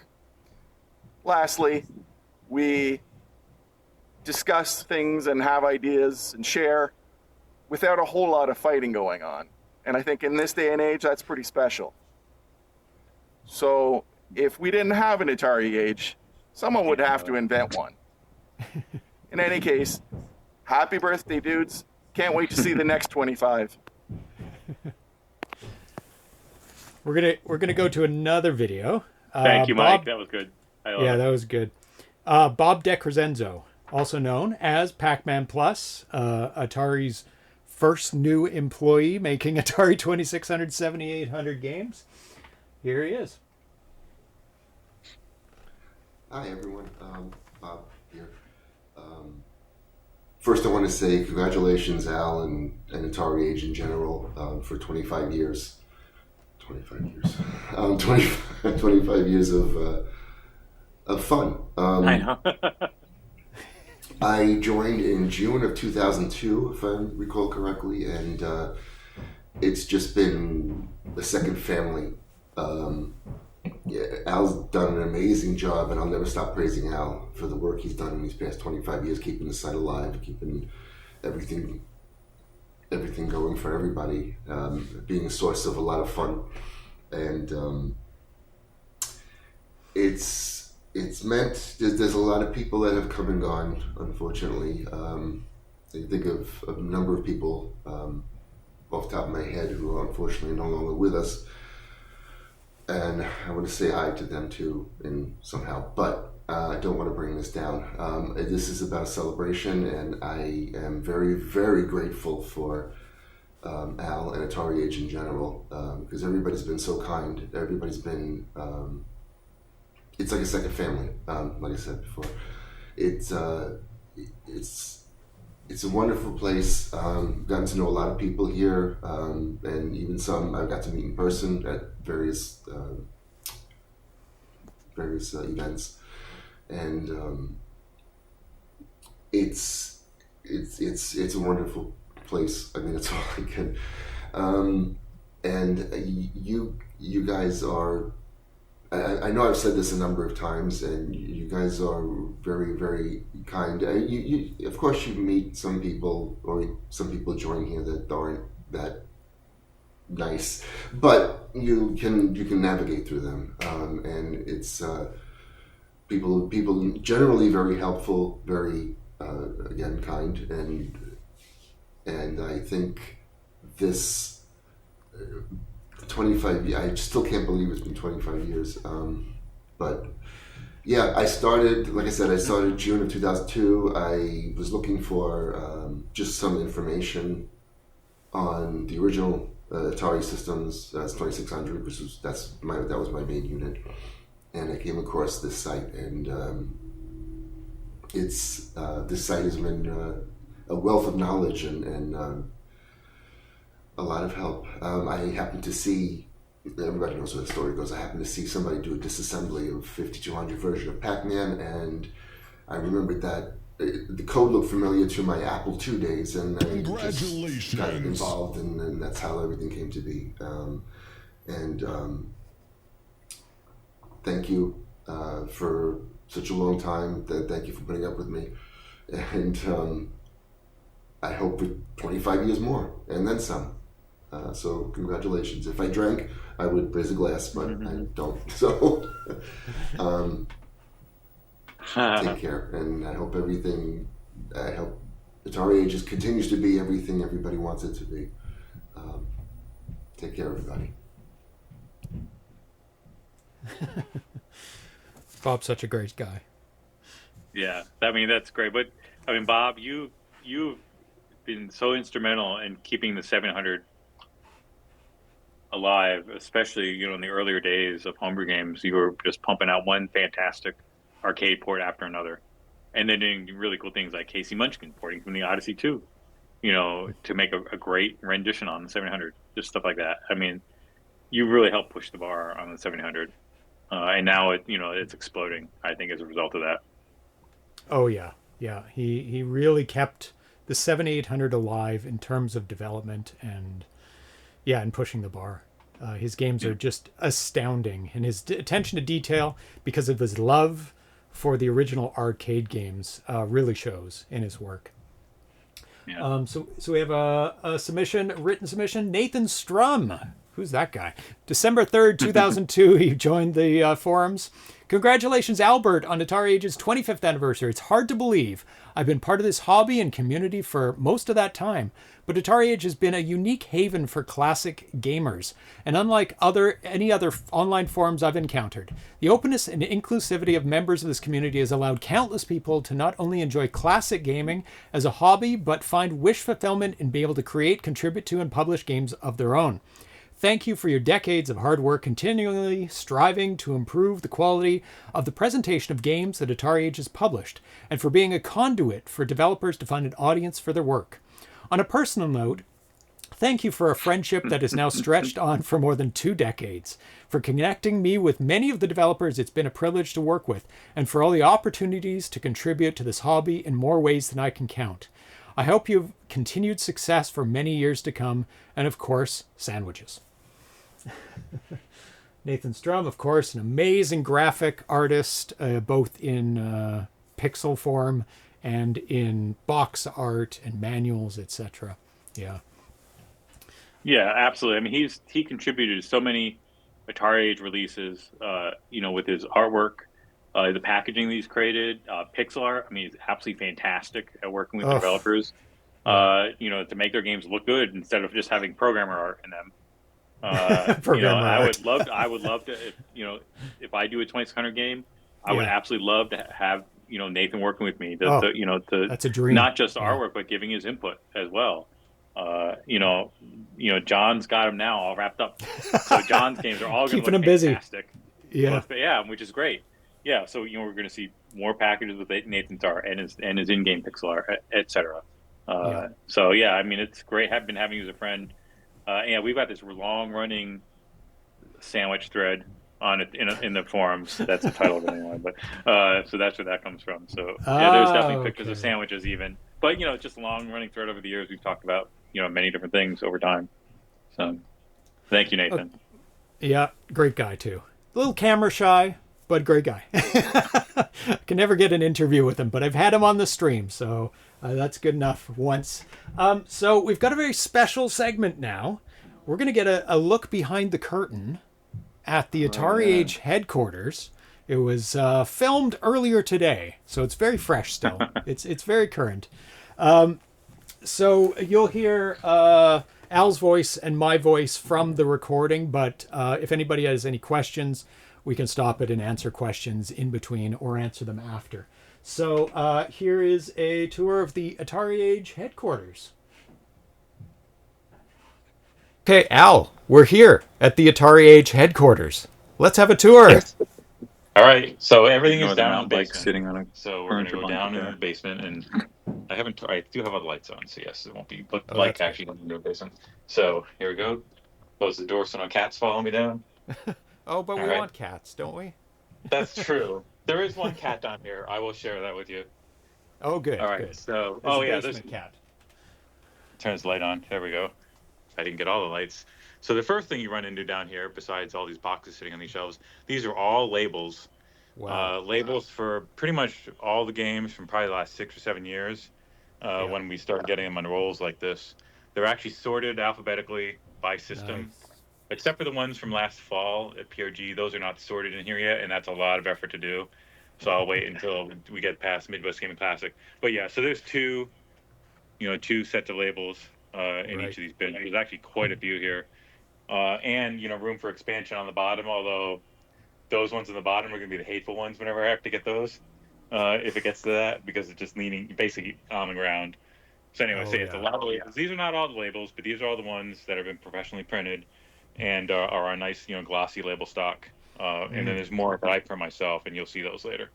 So then, after you turn the corner here, there's the door to the outside, and there's not a curtain, but a covering over right now, so I'm not taunted to go outside when I should be working on games. No squirrel distractions. Squirrel. Well, squirrels, it's geese. It's the Canadian geese and the ducks. Oh, that's our fault. Sorry. There's a pond in the back here.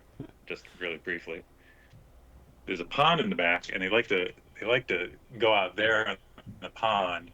Nice. I don't know if you can. They're not there now. But anyway, and so I can hear them all the time, and they're definitely back from Canada. So back to retro gaming things. A couple of 1702s and some JVC monitors, studio monitors here. These are just some extras I have. I like to have some extras on hand in case the ones I use. Like there's 2 more there, and there's some more around the corner here. And these will be going to Midwest Gaming Classic, which is why they're sitting here right now. These bins on this side all contain manuals. They're again sorted by system alphabetically. And right now there's no labels on them. And again, they are all sorted, and I know where everything is, but they do need to have labels on them because it makes it a lot easier. And again, there's more manuals that need to be sorted into these so they're in the right order. So, for instance, here's Thrust Plus, Platinum, and then behind that. So Daryl, 1970 asks, is that the original 800 XL? Like your childhood one, I guess he's implying?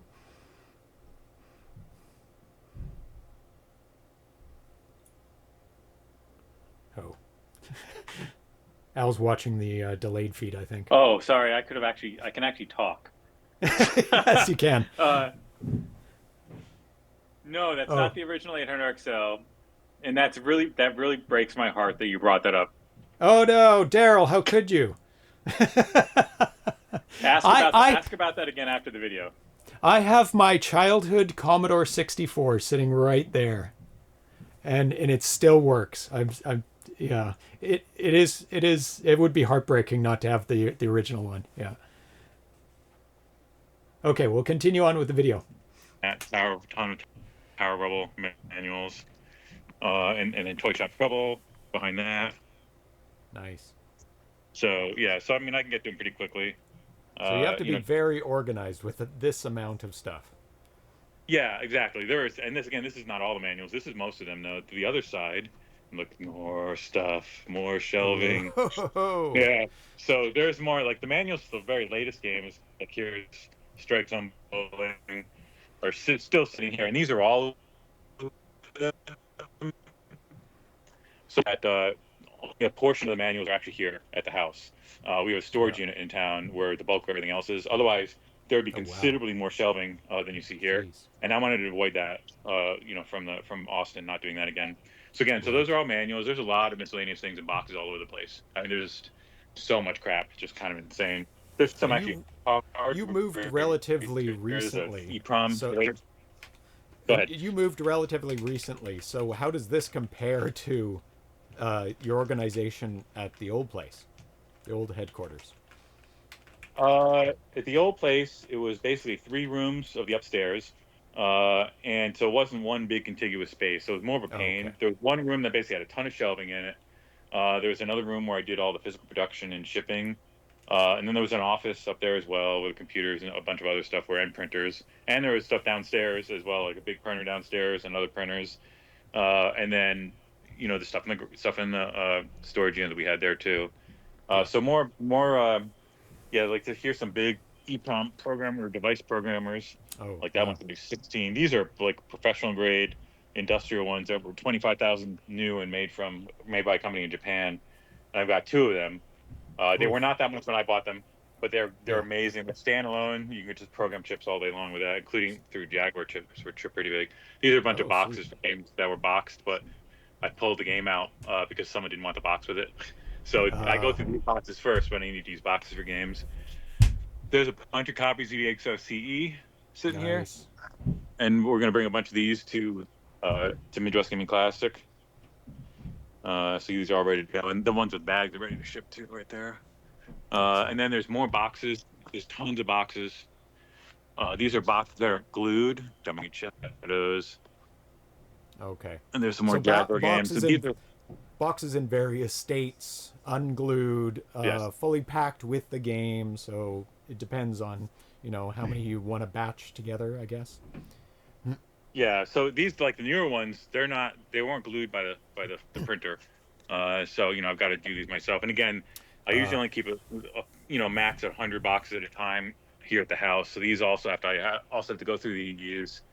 And then cull them down to a reasonable number so they're not taking so much shelf space. There's the box for Strike Zone. Bernie, I've got tons. I had more boxes printed for Bernie. I mean, more than the other games. Well, it's a good game. I got a bigger stack of that one. It's not a bad But thing. again, these are all the boxes here. More boxes.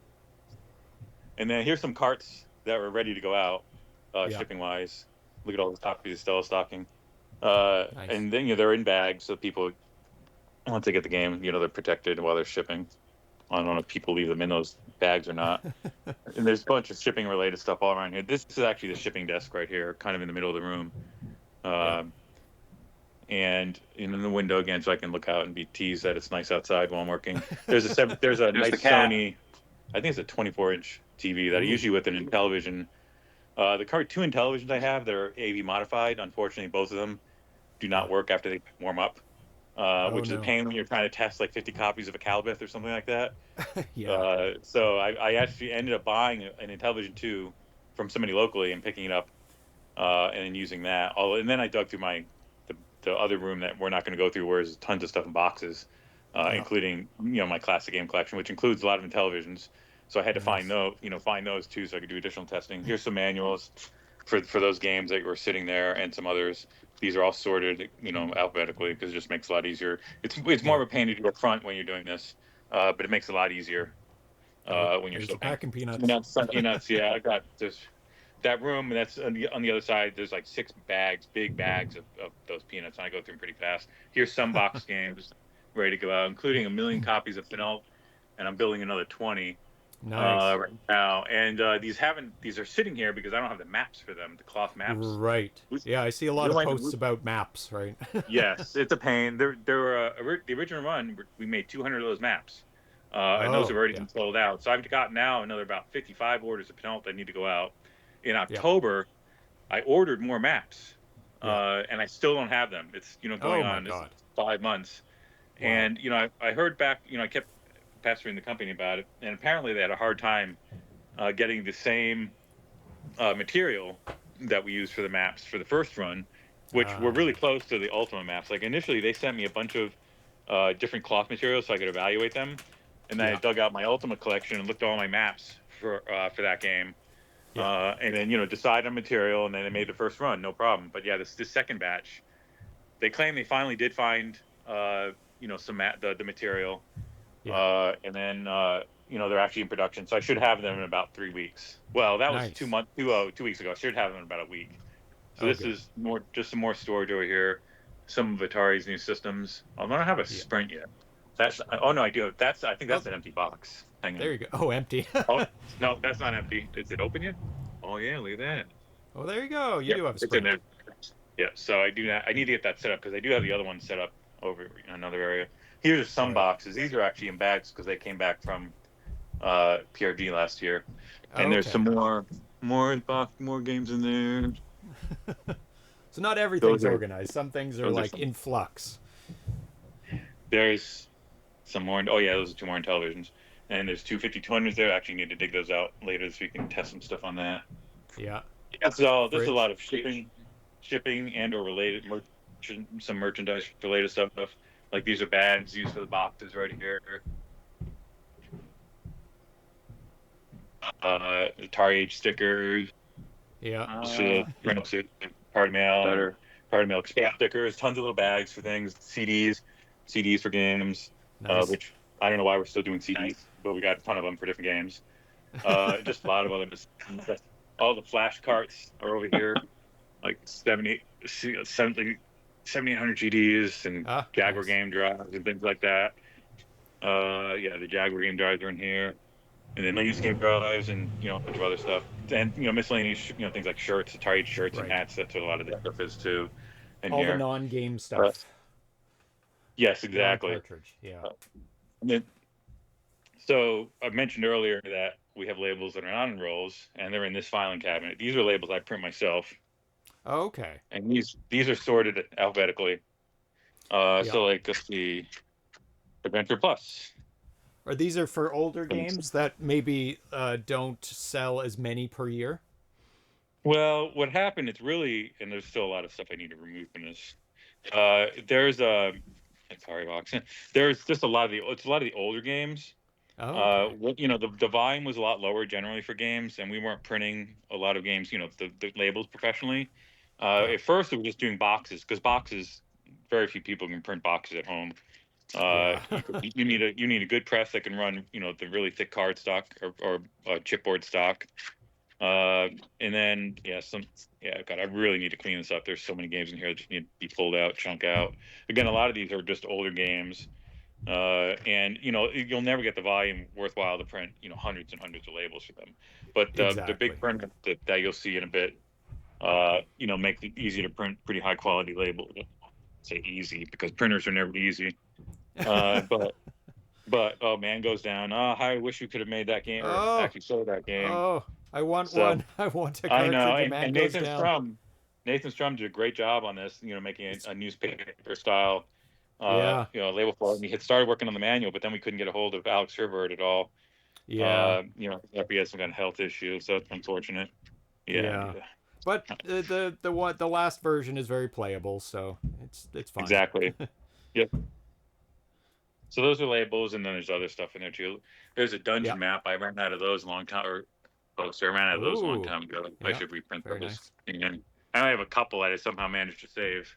That doesn't always happen. This is a closet under the stand, which is just full of boxes and some other stuff, so I'm not going to open that up. Yeah. These are flat game boxes here. All of these flat game boxes. Like 20. Okay.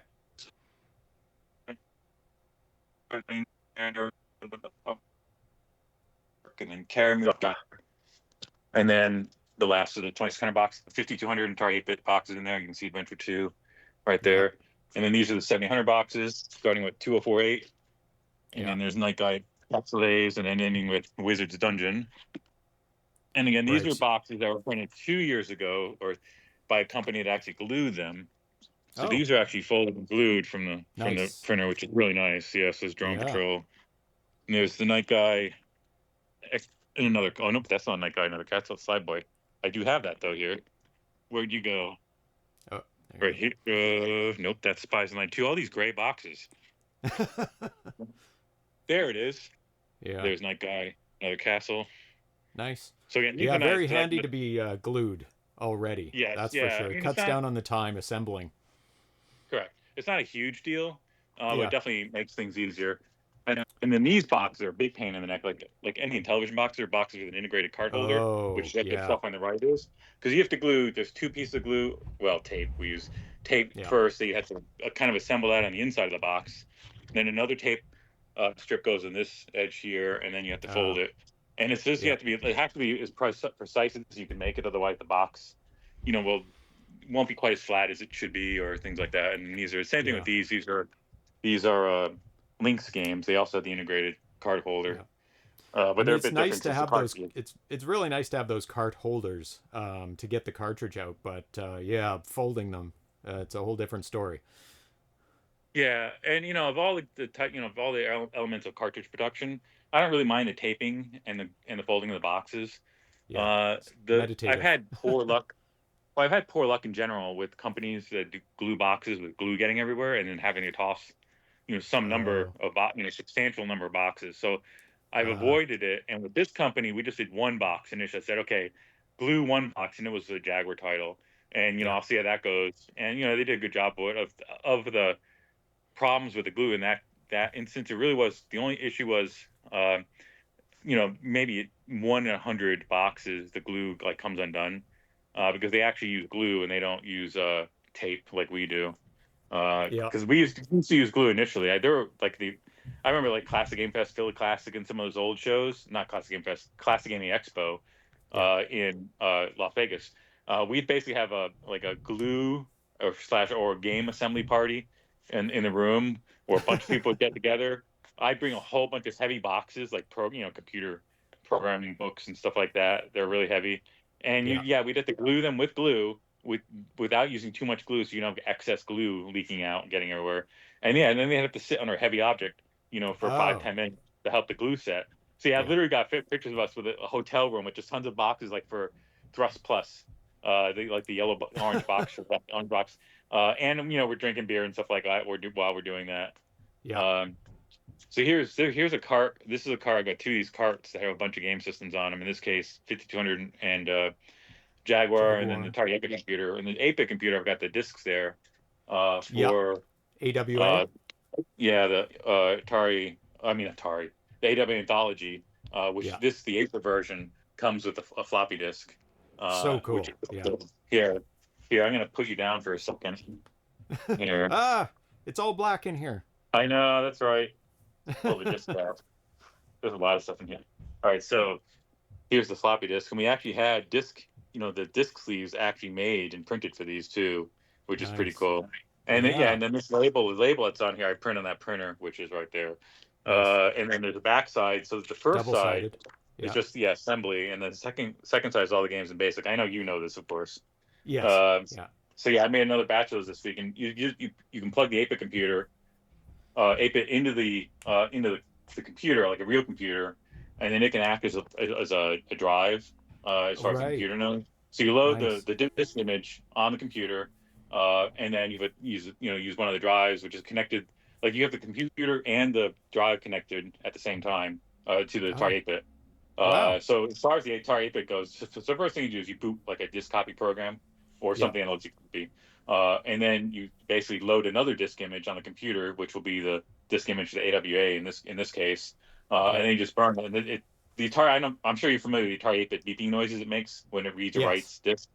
It's super, super fast when it's reading from the computer, which is hilarious. And it shows, like on the screen, it shows a whole bunch of dots for each sector as it's copying them, reading them. And then, of course, the writes are slower. And they're also, even though they're new discs, 5.25-inch discs, they're not 100% reliable. So like when it's formatting, sometimes that fails, and you have to format a couple times, or it just won't write a particular sector or something like that. So you try again. But fortunately, you still can get discs. Thankfully, it's not terrible. Really? Brand new discs? And I don't know how old they are. If they're brand new and just old stock, or exactly. So who knows? I mean, I have no idea. It's just a big. As long as they work, cutter. right? Doesn't matter. Big ass paper cutter. Wow. Which can do up to the 11 by 17-inch sheets, which I can print on this big printer. So that's really handy. There's a lot of stuff I print, like packing slips, for instance, are on. Like packing slips are 5 by 7 inches. Yeah. So I'll cut these down from 8.5 by 11-inch sheets of paper, and then I need to print more of those. I'm almost out of those. I go through quite a bit of that. Yeah, I do have 3 printers in here. This is the big printer. This is Xerox C60. And it's got a whole bunch of paper trays. There's that's glossy 8.5 by 11. Wow. Glossy 11 by 17, which is needed for some of the larger manuals. Those are label sheets, which I need to fill that back up. Those are It's label sheets. Those are serious printers. Yeah, and this is these are little stickers for the AWA thumb drive. So these are I have to cut these out, which is a big pain in the ass to get them just right. Because I don't have a die for this. I just printing them out and then cutting down the size. And then this printer is used for printing anything color that doesn't need to be like manuals or labels or anything like that. Like the packing slips have like the color AtariAge logo on them, so no big deal. This is just a black and white printer that I need when I need to print black and white documents in any quantity. NAS and stuff like network stuff sitting there, printer supplies, toner, and all that crap. A lot of this stuff is all related to production. All the stuff in here, like these are stickers I use for EPROMs. Here, these little stickers that are jammed in there. Some tools for some like springs, the screws, 2 electric screwdrivers, the little white boxes, Jaguar screws in it. And I was about to say, you have business cards? I've never seen you have a business card. There. Does that help? There you go. There you go. I do actually have business cards, and I just saw them yesterday. I need to get new cards though, like with Atari on one side, yes, and Atari on one side, and AtariAge on the other. Oh yeah, there's some solder. Oh nice. More stickers. There's tons of crap in here, and they're 2 back. These are all either ReProms that need to get erased that did not work the first time. Because those are 28-pin ones, and then there's the ones for the Jaguar, which are much larger under there. Behind these doors. Whoa. Yep, shipping supplies. Yeah, these are all boxes in here, except for that one box which has cartridges in it. But yeah, there's boxes of all different sizes.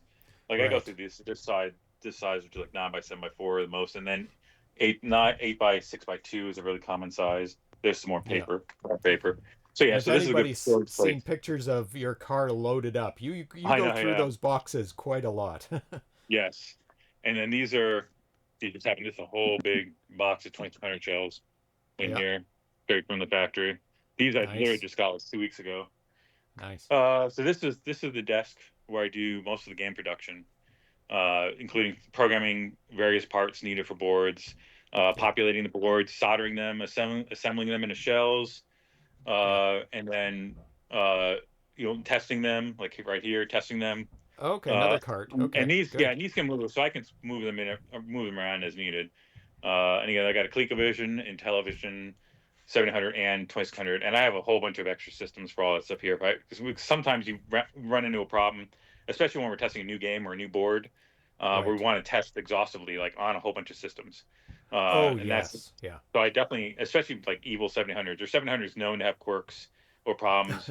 It's good to have like 2600 heavy, 4-switch, and a junior, because they're all different in different ways internally, as well as the cartridge. Well, the cartridge slots don't matter as much, but when you're doing new designs for new cartridge shells, which we're about to do, you definitely want to test like on everything, not just Atari systems, but third-party consoles, adapters.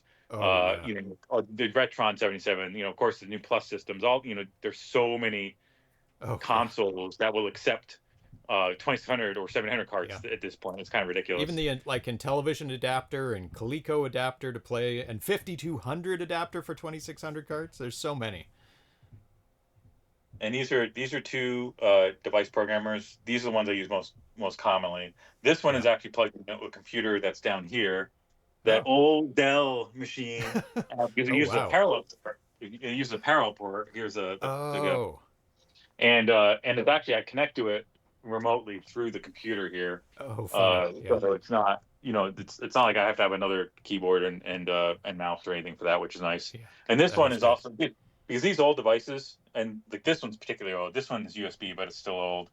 The driver software, or the drivers and the this programming software is almost always Windows. There's like never a Mac version of that, which is fine. That's always been. But the fact that this is USB means I can plug it into the Mac and use a VM to actually program. Here, let me see if I can bring that up. Leave me alone, Microsoft. So that's software running in Windows XP Pro 2. Well, that's handy. You can load up all the OSs. Yeah, the other one is actually running. So that's Windows 2000 Professional there, running in a Windows 7. I think that's Windows 7, which then has a VM running inside of it. Oh, jeez. VM Workstation. Yeah, so it's kind of crazy, but that's what I had to do to get it to work. And that machine has 2 parallel ports in it, one in a card, one built in. And let me tell you how much fun it is to try to get 2 different devices using different parallel ports, one of which is assigned in a VM and one of which is assigned to the native OS. Whoa, yeah. And getting that to work consistently. Yeah, it's fun. But once you get it working, it's great. I do spend a lot of time sitting here. And, it's a standing desk, too, so it's nice to be able to stand up sometimes so you're not always sitting down doing stuff. So these bins here, let me roll this out of the way a little bit. These are bins right now that are full of a ton of games that I've been labeling over the past several days. So here, these are. So we had a sale on all these like Dungeons and Knights and something sale recently. That's right. That's why yeah. there's so many copies of Dragon's Havoc, Dungeon Stalker, Dragon's Descent, Wizard's Dungeon, and these aren't Ready even to all go. of them. Yeah. Yeah, these are some of them. And then other games. There's 5 copies of some of these games because we're also making at the same time we're doing orders. We're making games ready for Midwest Gaming Classic. It's like 10 Right. copies of Robo Tito and 5 of Robo Z, and I mean they're all, and they're not all contiguous. Some of the games they're spread out across multiple bins as I was labeling them. I try to keep boy. on together, obviously easier. So yeah, just a lot of these are for orders, especially when you see just a couple titles at a time. Yeah, there's more Dragon's Descent, Wizard's Dungeon, Dungeon Stalker, Dragon's Havoc. Yeah. More Dragon's Havoc. There's some more Wow. Night Guy, another castle, Uzi the Goo Guide, and more Castle Days. Bunch of VHZC stuff. Yeah. Artie, Oh Shoot, Mousetrap, Ryzig, Strike Zone, which I saw in another box. There were Robotitos in another one of those bins too. Yeah.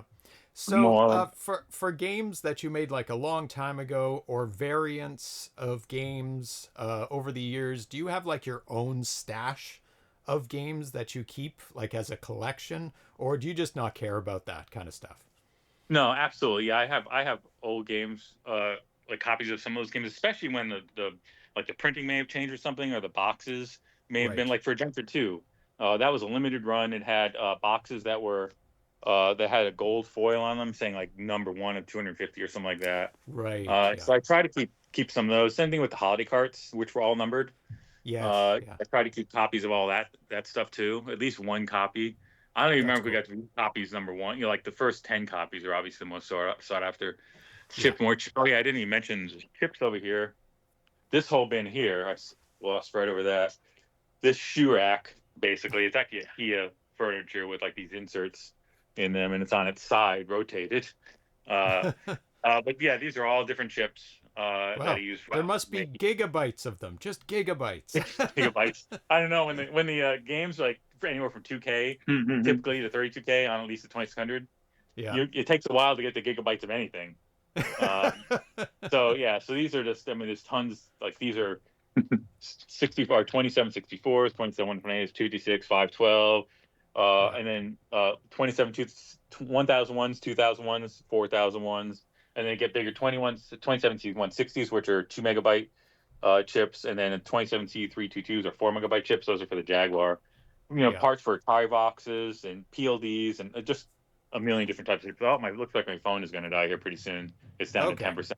Just so you know, just so we have a warning there. Just in case it abruptly cuts off. Pretty much it. I mean, obviously I'm glassing over a lot of stuff here. Oh yeah, here's something. Of course. So there's this shelving unit is all posters. Oh wow, yeah.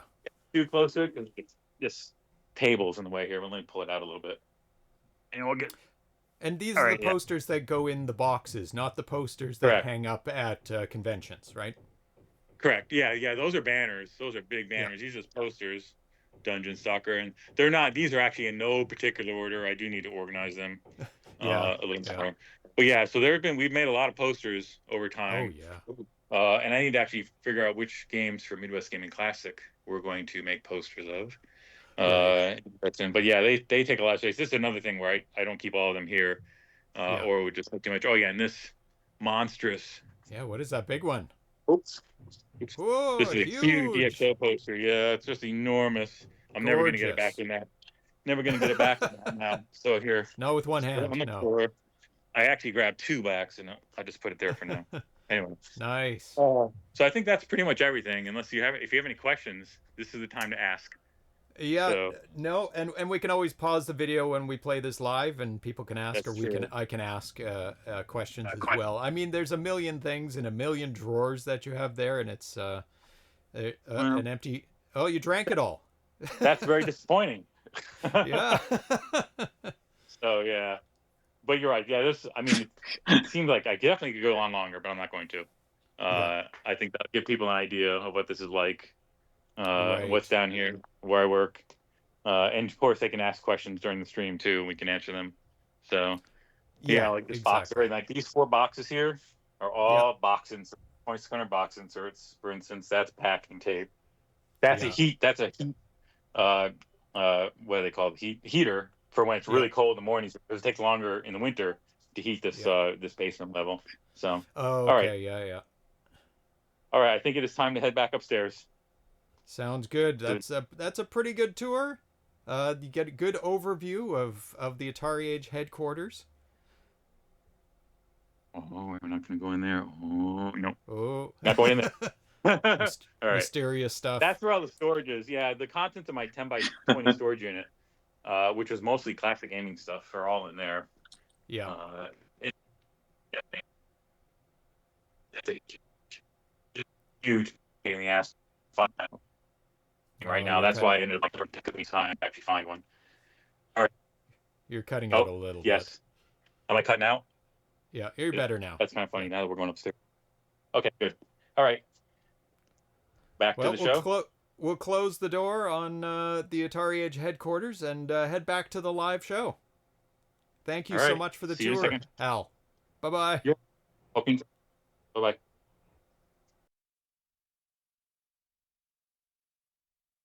Quite an extensive tour there.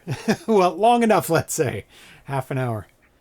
So we're about a third of the way through our show now. No, just kidding. Welcome back, Al. We survived. We did. We made it through the tour. Yeah, it was interesting watching that. Yeah, I don't like hearing my own voice played back. I don't think anybody does. Yeah. Because it sounds different in our own head. But, you know, we have to endure it sometimes. I rarely watch my own shows back because of that. And I also know exactly what I said, so I don't need... I was here. I was live here. So that's... We've covered AtariAge past. So let's transition to AtariAge present. And later we'll go to the future. So are you... This is kind of off the track. Are you annoyed that sans serif fonts used commonly on the internet make the word AL look exactly like AI?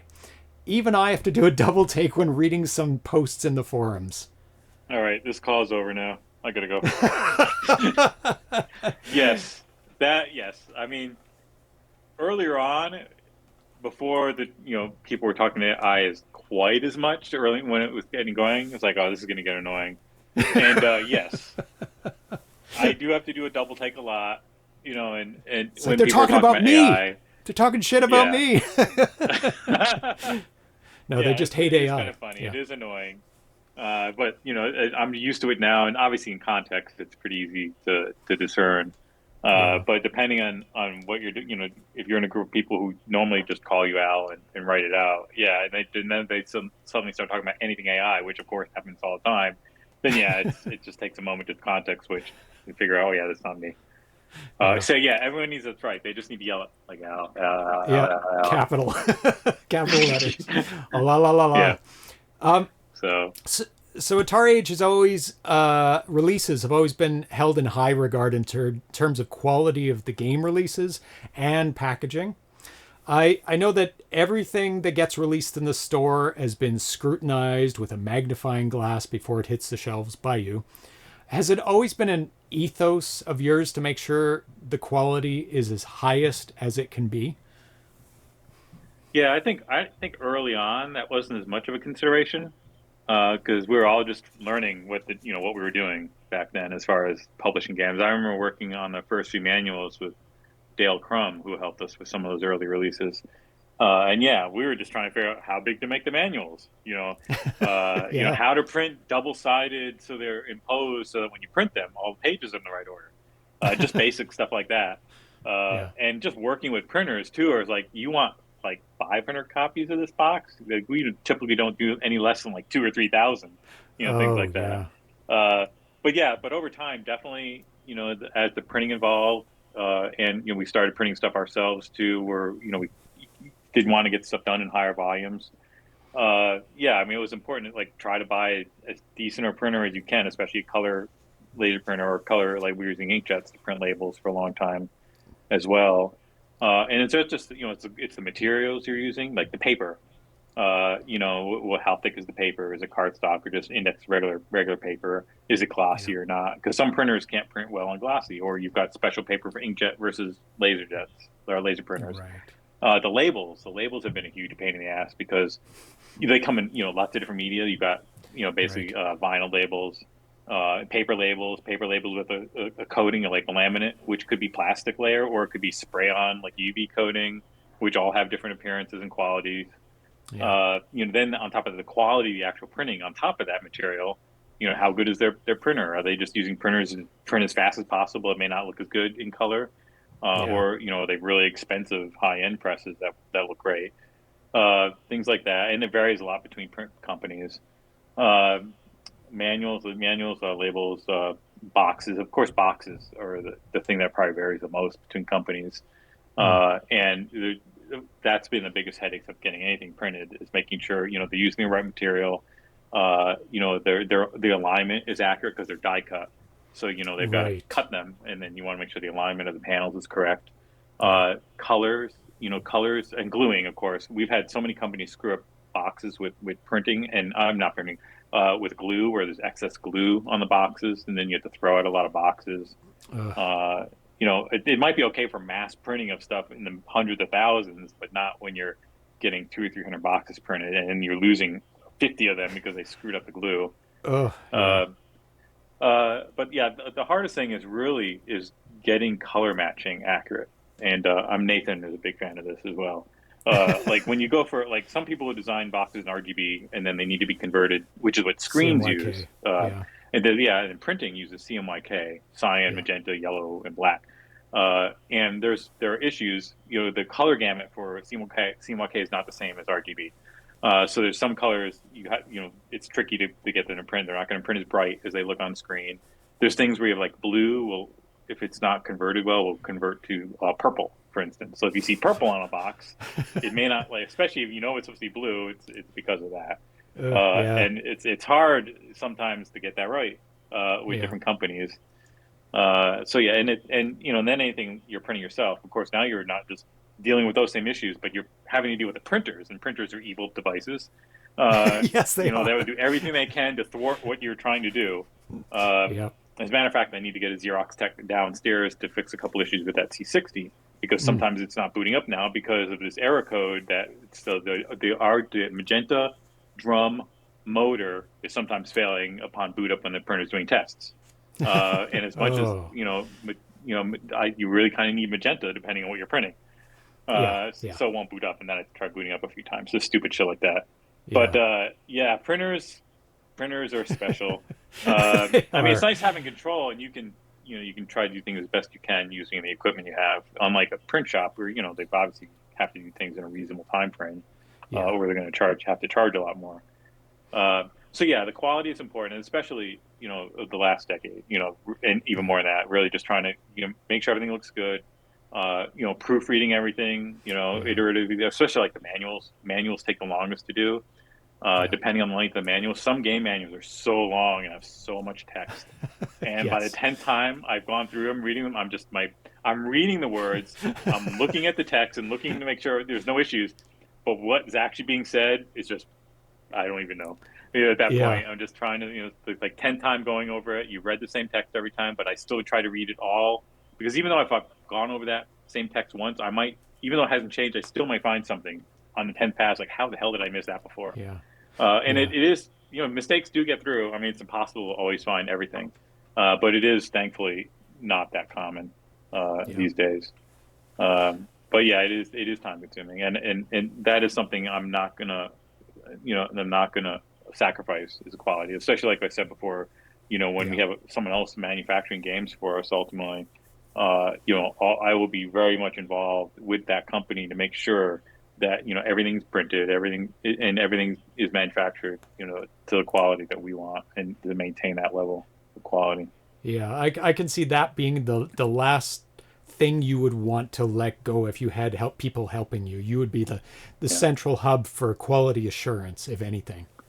And like the actual process of producing the packaging will be the same. Working with the developers and the artists and designers. So that none of that would change, but the actual physical production and the physical printing, especially of all that stuff, Yeah. Is, you know, it's not any different in that, you know, I still have to do work with the company, some other third party do it anyway. It's just in this case, the company will be doing all that printing and the manufacturing of the cartridges and assembling it all into a finished box game. Yeah. That's where it really differs. So they're doing everything, but sometimes when companies do everything, they don't do a great job at any of it. You know, like, so you definitely have to hunt around for a good partner that will meet your requirements. So I have a question from the chat. I don't know if you'll be able to answer this at all. How many different games have been released by AtariAge? Yeah, it's definitely over 300. Because it was about 300 in August of 2023 when I last looked. Oh, and we removed about 100 games from the store. But you've added a bunch. But since that time, yes, there's probably at least 50 more new games in the store at that point. So, you know, that one event will never happen again. You know, so, and if it does, just shoot me now. So, you know, it'll continue to accumulate. I mean, every now and again, games will get removed from the store for one reason or another. And there definitely are some slower games, you know, that may only sell a few copies a year. I mean, there's no harm really in leaving them in the store. You know, they're all unique in some way. And since I can print stuff myself, and a lot of those older games don't have boxes either, so boxes aren't an issue. Then there's no harm in leaving those games in the store. And I like having, you know, games in there indefinitely. You know, so that people can get them printed, you know, and get them in the same quality that they might have gotten 20 years ago. And the other problem is once you stop selling a game, you get bootleggers coming along, and they will pirate anything, you know, not just Atari stuff, but anything. They even pirate stuff that you can buy at the AtariAge store for double the price, and I'm like, who's buying that? It's ridiculous. Yeah, I mean, if I see bootlegs like that, if people are bootlegging AtariAge games, I can get that stuff shut down pretty easily. Yeah. And I've helped other developers and publishers do the same thing if people are pirating their games. There's a big one on eBay now we're working on getting shut down. Oh, I've seen that guy. They have a store too where they're selling stuff. That would be even easier to get shut down. eBay, don't get me started in eBay. But it's a lot easier to get, like if they have a hosted website somewhere, that's usually pretty easy to get done. But thankfully there aren't that many people pirating the games. There was a couple notable pirates that I won't mention here. But I think as long as you make the stuff available at a reasonable price, you know, people will want to buy it from the original source rather than getting, you know, a cheaper pirate copy of it made. So, but some people buying the stuff don't even know necessarily. You know, they may see something like that on eBay and they have no idea that the games are still being made. And that's one of the reasons we sell games on eBay, is, you know, because that is a big marketplace for reproductions. But it's also a great, you know, huge marketplace where there'll be a lot of people who've never heard of AtariAge. So it's a good way to people buy something and you include flyers in the package that points them to AtariAge. Like, hey, you like these games? There's a lot more here. And that works pretty well. So even we made no money on eBay, it's worth it for the marketing and promotion of the games. And to combat piracy, like you said. Yes. Well, yeah, that's that's a big one. So we have a video from Carl Forhan, Songbird. Awesome. He signed up September 30th, 2001. So here's a video from him.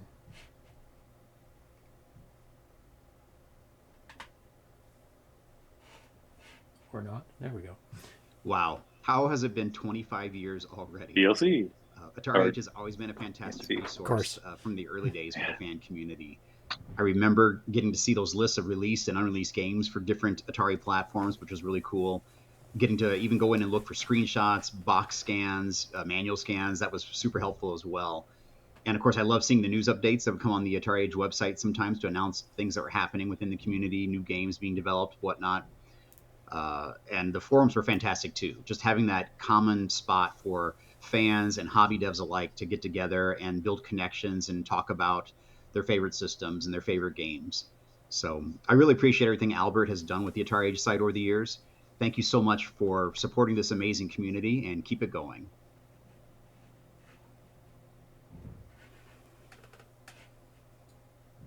Thank you, Carl.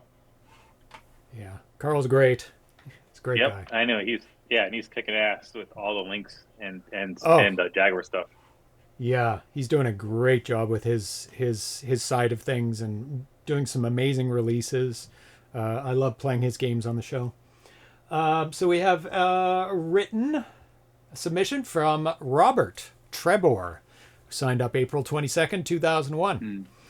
I've been following classic gaming sites since the mid-90s. I've seen many sites come and go. There continues to this day an unparalleled quality and place of belonging. A place that I find myself always not only returning to, but consistently visiting. The one and only AtariAge. Although everything changes, nothing is forever, there's been this resonating feeling, a level of quality that has been present since the get-go with AtariAge. Sure, we were a much smaller community in 2001. Prior to that, we were all just visiting a Nexus centered mostly on 2600. I can completely understand the feeling of wanting things to remain the same way, the same people, the same familiarity. It's because the very backbone, the foundation of this house in which Albert built is that special, that unique. I know that there was this other guy too, Brian Dunkelman, to Albert's Ryan Seacrest, but it is upon that cornerstone in which the early greats of the community arose and may still to this day are present. Albert knew, and I dare to state, still knows the right balance. Moderation that is fair, quality that is of a superior nature has always been in place. It's nothing shy of a miracle and nothing short of spectacular how much has come together, moved forward and grown because of AtariAge. Iron sharpens iron, the community that by far and large is mostly positive, upbeat, uplifting, and upbuilding is from in no small way a reflection of AtariAge. It's a place where individuals have come together and continue to bring out the very best in platforms that date back as far as nearly 50 years. It's the place where one of the most underutilized platform in its original run, the Atari 7800, goes from the humble homebrew beginnings of showcasing a title such as Combat 2 to the titles such as EXO, Attack of the Petsky Robots, Ricky and Vicky, Bentley Bear's Crystal Quest, Harpy's Quest, and so many other great hits.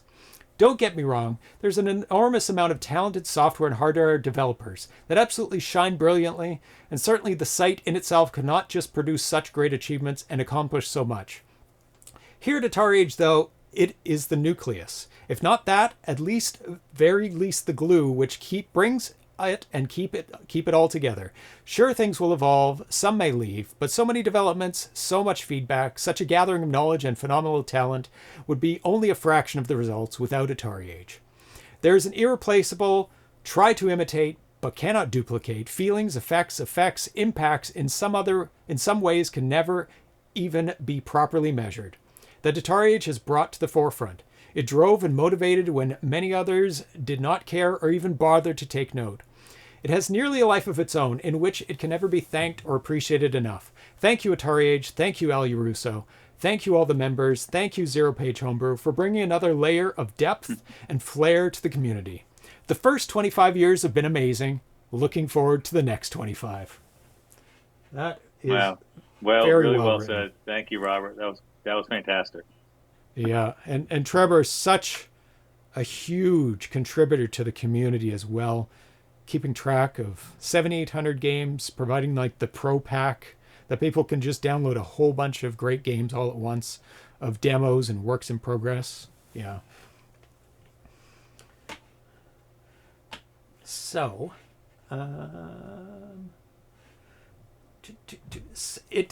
next question. It seems like you're a one-man band at AtariAge doing everything yourself. Can you take us through a typical day or week of what you do, like answering emails, assembling and shipping games, moderating the forum, etc.? Sure. I mean, that changes. It varies quite a bit depending on what's going on and what I'm doing. Yeah. For instance, right now, I don't mean talking in this chat or this stream, but getting ready for a Midwest Gaming Classic. So it's been very production heavy, the past several weeks and actually month or two. Building games, getting caught up in orders, or at least trying to keep up with orders, while also building up stock of games for Midwest Gaming Classic and working with several developers and artists to create packaging for these games, and all that stuff needs to be printed really quickly now. But yeah, so it's definitely a balance between, like usually in the morning, I'll answer emails, even before I get out of bed sometimes, and then and of course there's emails that come all overnight because there's people all over the world, so the people in Europe and other places will be busy during the night. So I'll do that a little bit. Validate forum users, for instance, would be another thing to get out of the way, because unfortunately, spammers can really easily get by, the validation and stuff like that, and start posting crap immediately. So I have to manually validate users by looking at the username, email, IP address, and see if there's any signs that they're a spammer, depending where they're coming from, and stuff like that too. And then it's have some to eat, breakfast, whatever. Go downstairs into the basement that you saw, and then start, like right now. I'm spending most of the time, 80% of the time will be working just on games, building games, shipping games. And there's lots of steps in that. So when I'm doing large batches of them, it's like what you saw, all those bins full of cartridges. There was one I didn't pull out above one of the last ones where there were still blank carts. So I have one more of those bins. Each of those bins holds 70 games. There's over 500 games just right there in cartridges, not including stuff that the ones that were already sitting out there in the bags, or the box games, the couple hundred box games that were out there. And then once I build a bit large batch of those games, then I'll usually ship in one large batch. When I get these games that I'm working on now, there's about 150 orders that'll be able to go out right away. And then when I get those maps for Penult, that's 55 orders I'll be able to shoot out right away. I try to, right now I have to kind of balance that with other show related tasks. We've got to create placards for all the games, for the 8x10 placards that are on top of the monitors. I've got to get the store entries set up for the games. I already have the stubs created. I need to get screenshots for everything, write up descriptions for them, get the renders done, which we haven't seen those yet. Still to come. And then, and then trying to coordinate everything with David Lowy, who manages, he helps get everything ready for the shows, secures the space, does the booth layout with input for me, like how many AtariAge systems we can have set up. But there'll be 28 at Midwest Gaming Classic, which is a lot more than last year. Last year was the first year we went. We didn't know how successful it'd be, but the show is just amazing. So we'll have a much larger booth too. But so that helps immensely, because that's what I had to do those tasks myself before. So that helps a lot. Getting everything in the show and doing all that show related prep work that I might still have to do a lot, but not actually worry about setting up, organize, getting the booth space and figuring out what the booth layout's going to be and how to get everything to whatever city we're going to. And then emails are a sore point for me right now, because they can be really time consuming, especially if you're falling behind orders, because a lot more people are going to be writing you asking, hey, where's my order? Unfortunately, we're almost to a point now where I'm going to start filtering those emails directly to Atari support team, where there's things in the store, because they have access to the store, because we're both running the same store software, AtariAge, Shopify. So they can get into that store, and then for any common order related questions, they can ask those easily. And we'll train some people also, like how to do simple things in the forum, like help people with their forum accounts, change their name, or why hasn't my account been validated, or I need to change my email address, I no longer have access to my email, which is common, things like that. They'll be able to help with. So those will all go into Bugzilla. I think it's Bugzilla or whatever it is. And then they can go through them. And the other thing would be like anything that I really personally need to respond to, either it's addressed to me and it may not have anything to do with AtariAge, or there's things that just require more knowledge to be able to answer. Then that will help a lot, because then I'm not sifting through as many emails and spending as much time doing it, and people will get answers faster. So that's the goal there, is to have prompt responses to any of those emails. I mean, it's the emails, like all those emails we use for AtariAge have been around for 25 years. So they're well-known email addresses. They also get a ton of spam. Like I literally have a computer just doing spam filtering because of that. Because only 1 in 20 emails is probably legitimate. That comes in to Albert at AtariAge or sales at AtariAge. Yeah, it's kind of nuts. Jeez. And then I have work, like Atari related stuff. I also have on my plate. I'm reviewing new things, like testing games, or working with one of our licensing partners to test. Like I have a ton of hardware. I can't really show you all this stuff, but stuff like stuff that is for sale now in Atari.com, like all these different things. All this stuff. I looked at in advance. Like all these little portable devices. I've got a whole bin of these things here. So I have to spend time on that. Making sure that they didn't screw up the games on that, and that they're accurate, and that there's no obvious issues and things like that. And this, just just a lot of administrative kind of things too that I have to do. But yeah, I would say 95% of my time is still AtariAge, and then the rest of it, for Atari stuff that I need to do, and that will change over time a little bit, especially as production is not taking as much of my time. I'll actually be able to get sink my teeth into more interesting Atari-related projects, that'll still be retro centric, as well as having more time to actually put in, making improvements. Like I mentioned earlier, to the store. There's so much shit I want to do to the store to make it better, and also just the main database in AtariAge, which has been so neglected for so long. Atari put a lot of money into improving the Moby Games database. They basically redid their engine and have done a lot of interesting things with the website, but they're really interested in getting all the homebrew games in there. So I'm going to be working with them, hopefully on getting that off the ground, because that's going to benefit Atari directly as well, because we're going to figure out how to, not try to do the same thing, reinvent the wheel. And they have a really good database system set up. So I'm hoping, and with an API, so we might be able to take advantage of that for AtariAge. Oh, nice. Which, it has a lot of potential. And I'd be heavily involved with that because I love doing database work and stuff like that. And they've done a great job with Moby Games.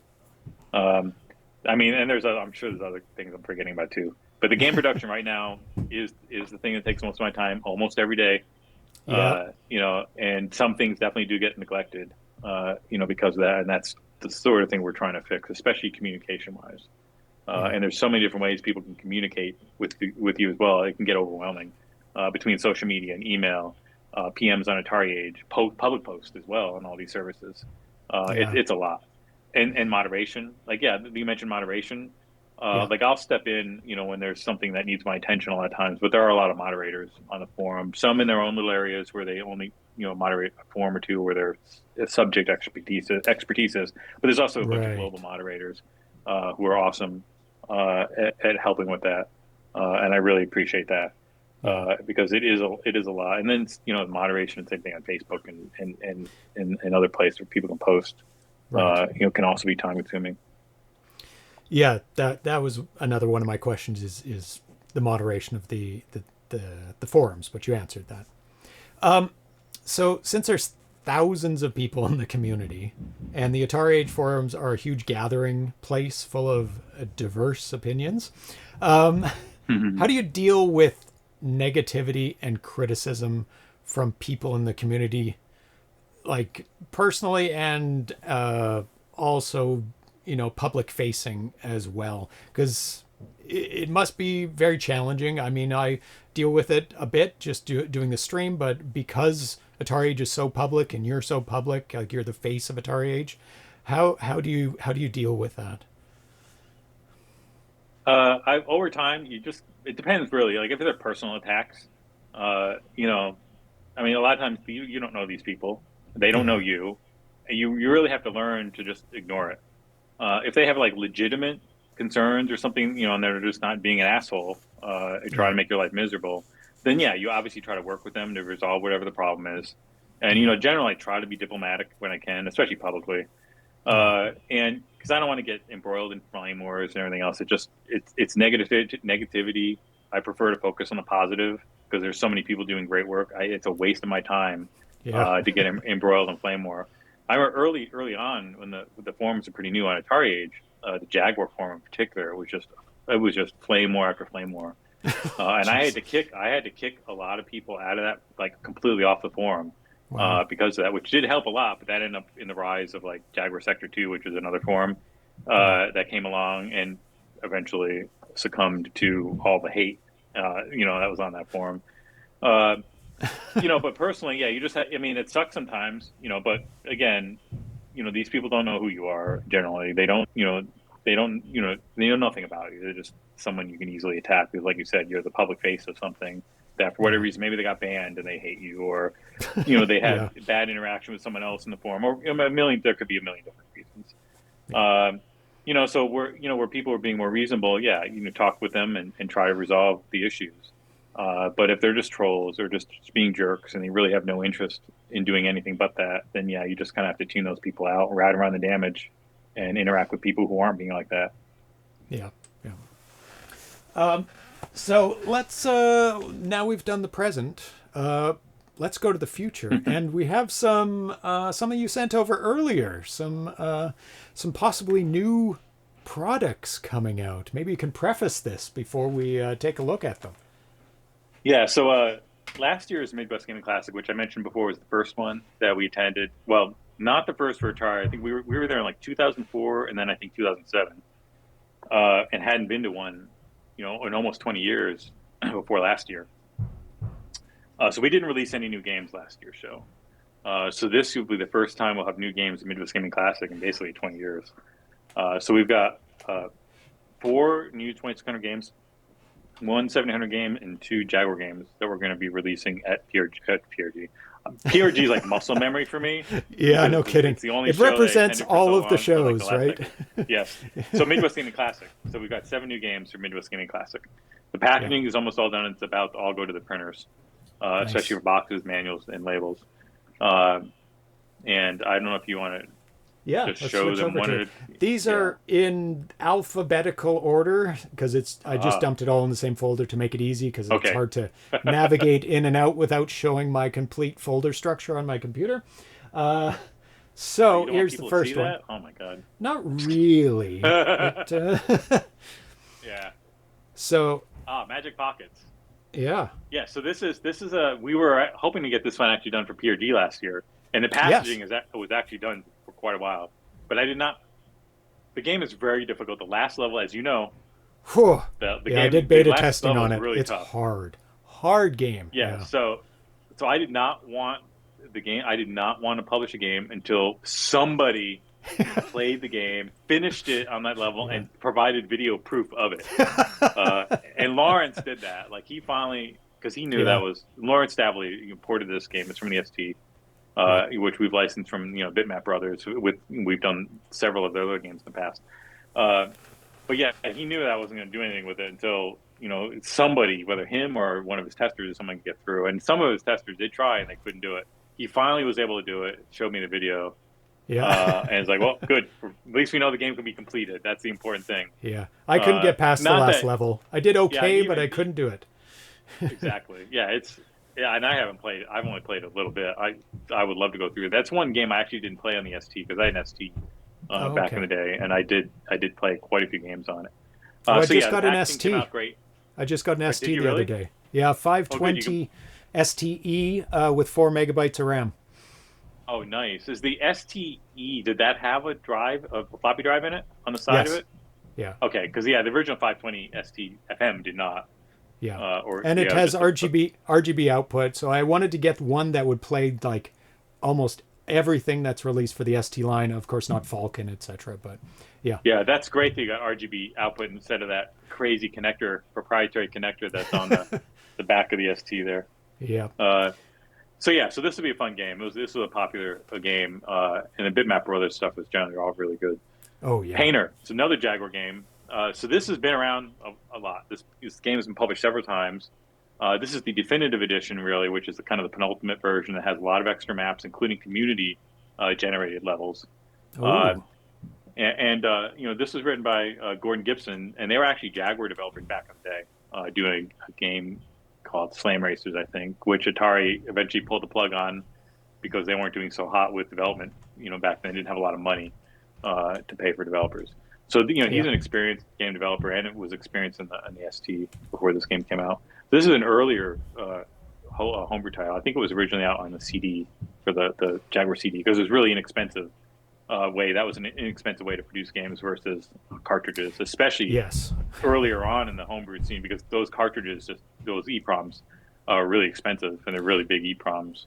Now the expense is getting the CD add-on, so it's actually cheaper now to buy the cartridge.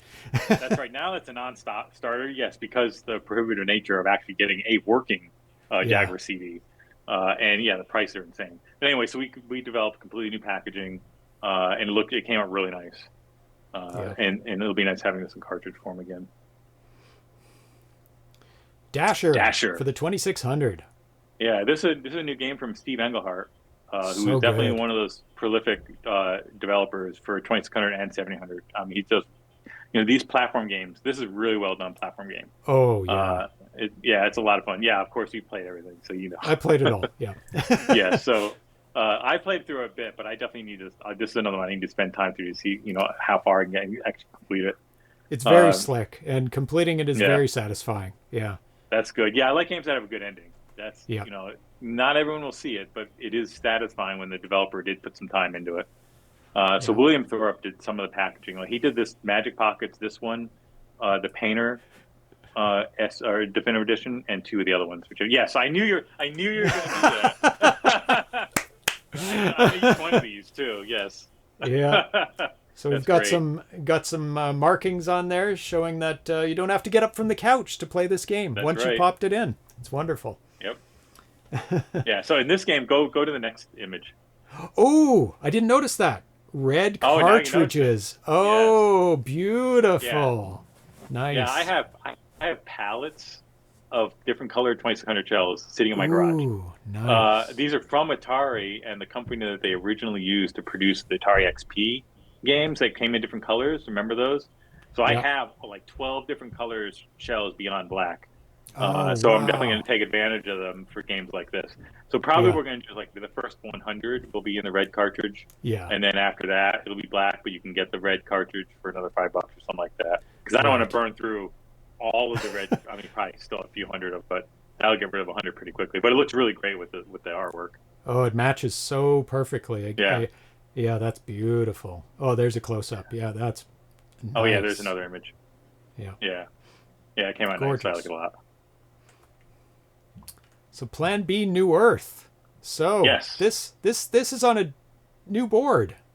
Yes. This is the sequel to Plan B Escape Earth, done by Mike Bachman, and the first game was a DPC Plus game, so it used a melody board.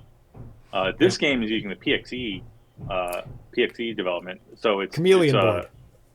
Yeah, so the Chameleon board, which is the same board that we used for Mattress Monkeys. That was released 2 years ago.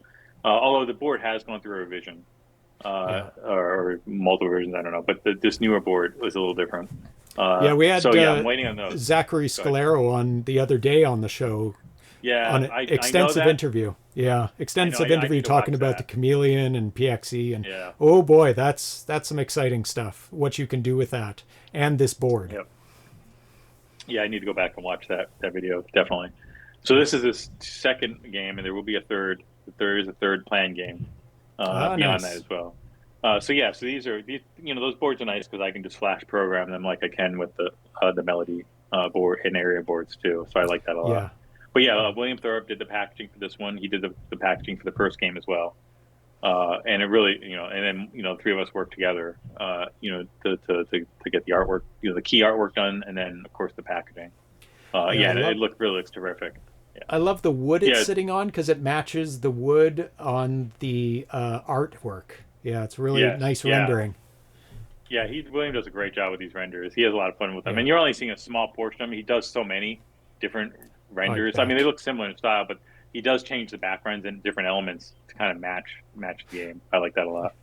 Yeah, this is sitting on some lava in the background. Yeah. It's really gorgeous. Yeah. Yeah, really fun game. Yep. Yeah, definitely. Yeah, he's kicking ass. He's going to do some great stuff with the PXE stuff, I know. Yeah. Dylan Skies, I didn't have time to render this. Yeah. I reformatted my Mac Studio and had to install all my apps by from scratch. Because I was trying to fix Spotlight of all things. But anyway, so I hadn't run Blender in a while, so my Blender defaults and everything, I need to copy over my preference. I didn't have time before this call to do that, or wait at night render of it. So a couple of the bots are just like this. But anyway, Jelin Skies, and I'm probably going to bastardize his name, but Mirsad Sarjlik, I don't know if that's pronounced right. Probably not the last name. I'm not sure. I have a huge spreadsheet, not a spreadsheet, but a document. I know where you're going. Of every single pronunciation of everybody that doesn't have like a name that I know, let's say. Yeah. Lots of Polish names. It's Sarah Lika, I believe. Sarah Lika. Okay. Yeah. I'm probably not going to remember that, but I'm going to record that and put it in a loop. There you Thank go. you. Yeah, and every time I have to play a game because I have to say their names out loud. It's not just in my head. Yeah, and so, and this is the first time I've had to say his name. So I'm looking at Earl and it's like, man, I don't know how to pronounce his last name. I'm gonna bastardize that. This is But anyway, a gorgeous yeah, game. so- Yeah. Yeah, so yeah, he did a great job on this, and it's been out. The game he did the game a couple years ago, Yeah. and we're going to publish several of his games. We did Caramujo previously, Great game too. and we've yeah. created kind of this new box style we'll use for his games going forward. But yeah, I mean, it's a fun game, and it follows. It's historical in nature as well, which is pretty interesting, as you know. And yeah, and it's also couch compliant, as you saw. But yeah, the packaging looks nice. It's a little more. It looks more washed out in this image than it actually is. But yeah, I mean, it's going through nice. video captures and stuff and compression. Yeah. So yeah. Yeah, 'cause we have the label artwork done too. VHNC. Yes, so this is really nice. And again, the black here, when it's printed, Beautiful. it looks a little washed out here. The reason it looks a little washed, well, there could be a couple of reasons for it, but due to the printing, to do black well is almost magic. So like in this case, the black has to be, for anyone familiar with printing, CMYK, just 100% K black with nothing else. And then the printer runs the black twice, which results in a really deep, rich black. So yeah, it'll look really nice, the black and yellow contrast. And this is a nice departure from a lot of his artwork because of that. So I'm really looking forward to seeing how this comes out. And the game itself is a ton of fun as well. Oh, his games are so good. The animation in them, the level layout, the puzzles is so nice, and I love the font he used there, like a 50s Art Deco font. Yeah, that's really neat. Yeah. Yeah.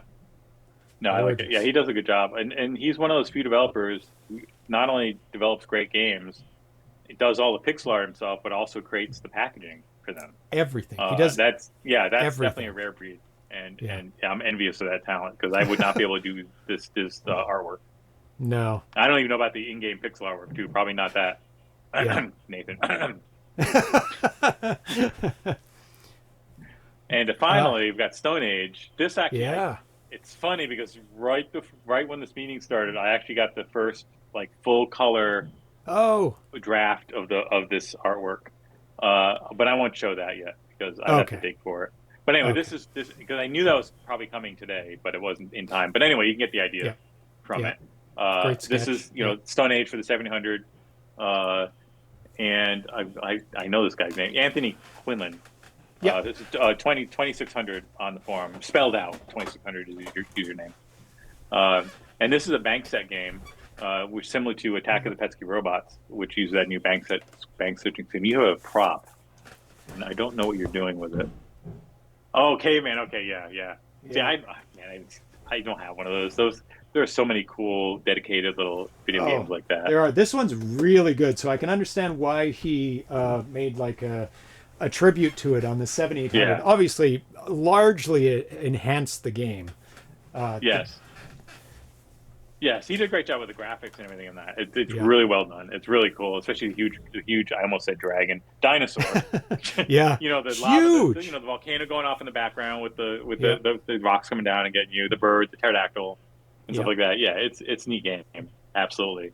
And they had this original artwork that they wanted to kind of use the same style of. So William Thorpe's doing this as well. Oh, nice. So the developer and artist had a lot of feedback on that. But as a matter of fact, at this meeting, I need to actually go look at that.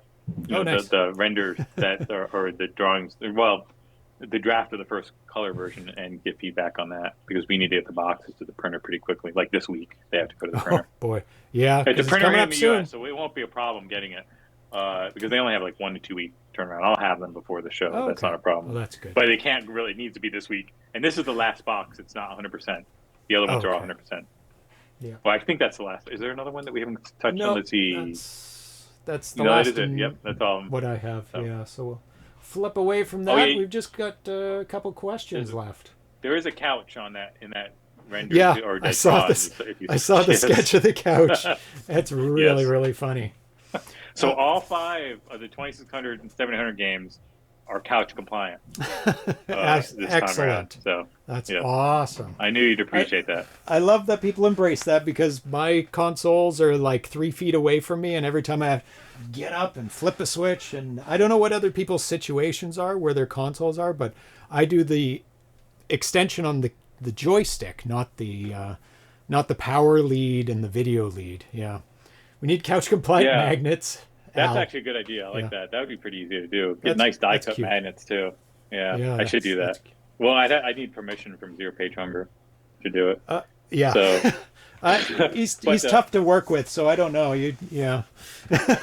yeah, regarding the couch compliancy though, yeah, I usually when I'm testing games, like when I'm labeling them, Yeah. it's really convenient to not have to reach over to the reset switch on the console, even though it's only a couple feet away. Usually, I just have the wireless controller just sitting right on the desk where I'm working, and and by the time the game boots up, I can just hit the button to start it or go through the menus and start it. So that, even from that testing perspective, it's nice to have that. It really is. Yeah. So I'm really glad it caught on. Let's say. Yeah, me too. Yeah. It's definitely worthwhile. So let's watch another video. This is from Ron Lloyd, Cafeman, who was... Oh, no. Sorry, not that one yet. Vince Dickinson, Bido Empire. He was signed up to the forums March 13th, 2004. Let me get the video up.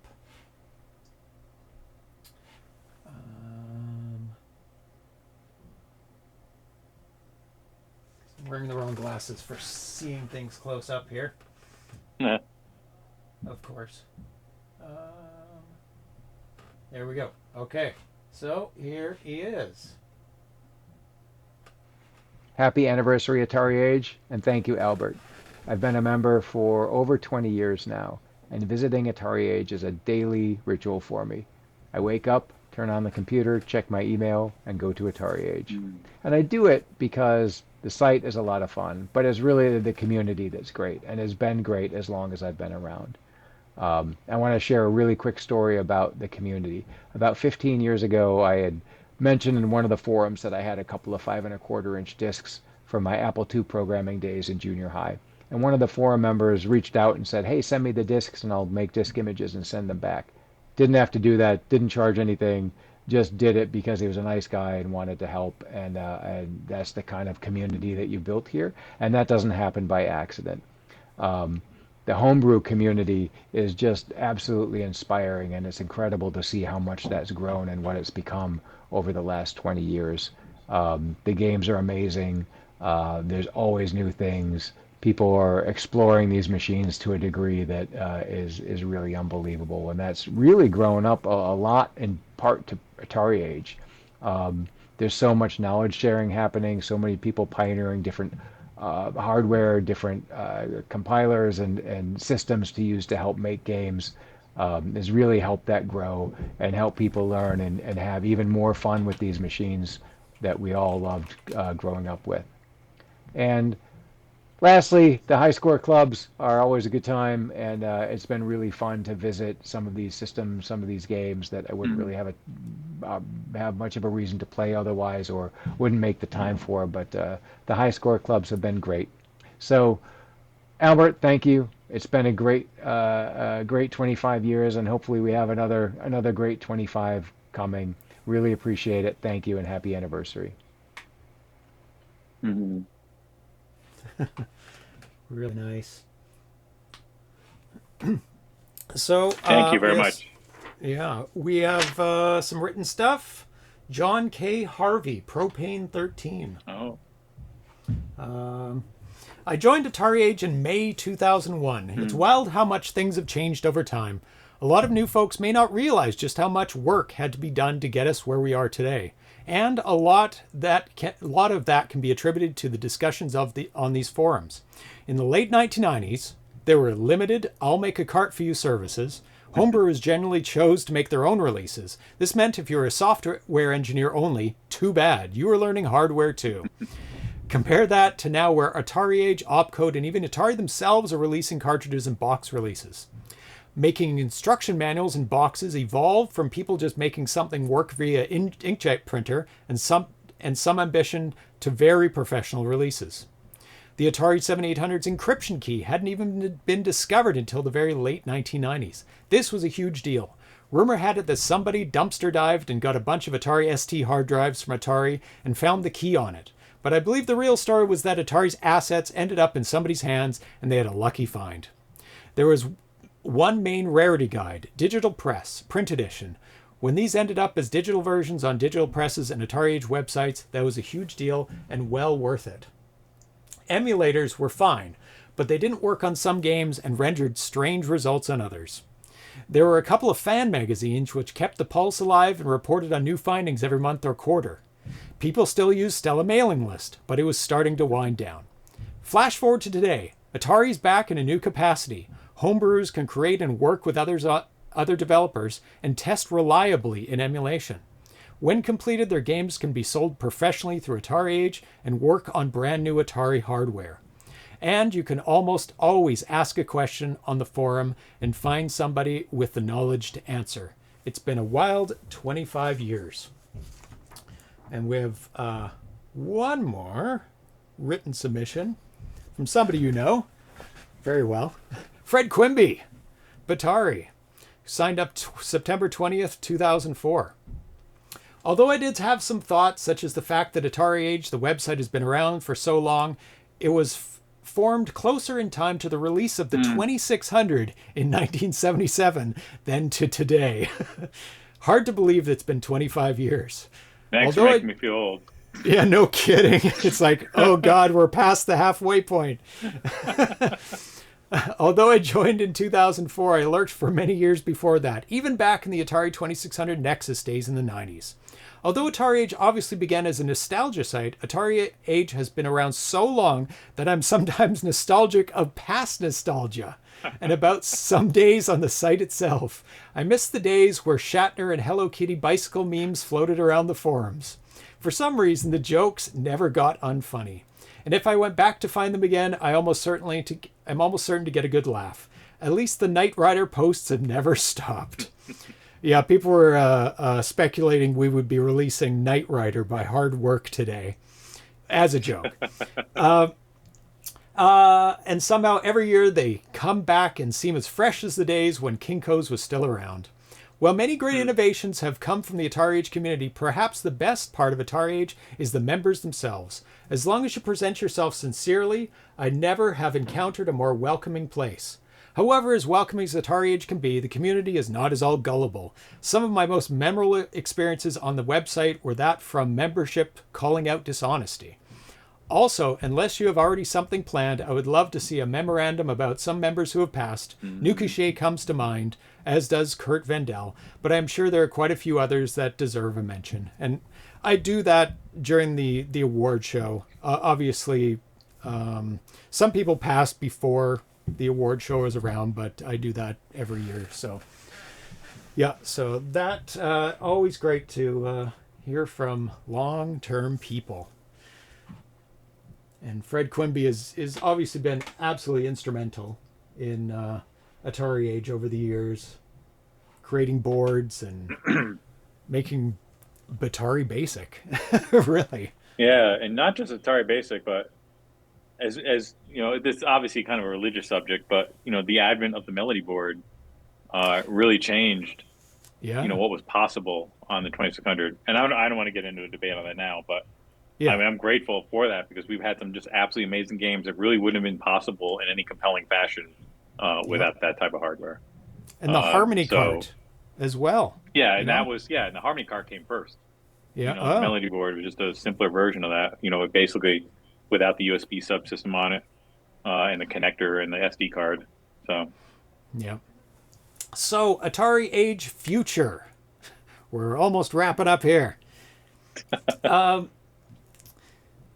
Because you run AtariAge almost on your own, if something unexpected were to happen to you in the future, do you have a contingency plan for the AtariAge forums? There's decades of priceless history and programming information contained on there. Yeah, there's basically we have a new admin now, David Page, and he's going to be helping me with that. I'm going to be teaching him the ins and outs of running the forum. Especially, you know, from the back end sort of thing.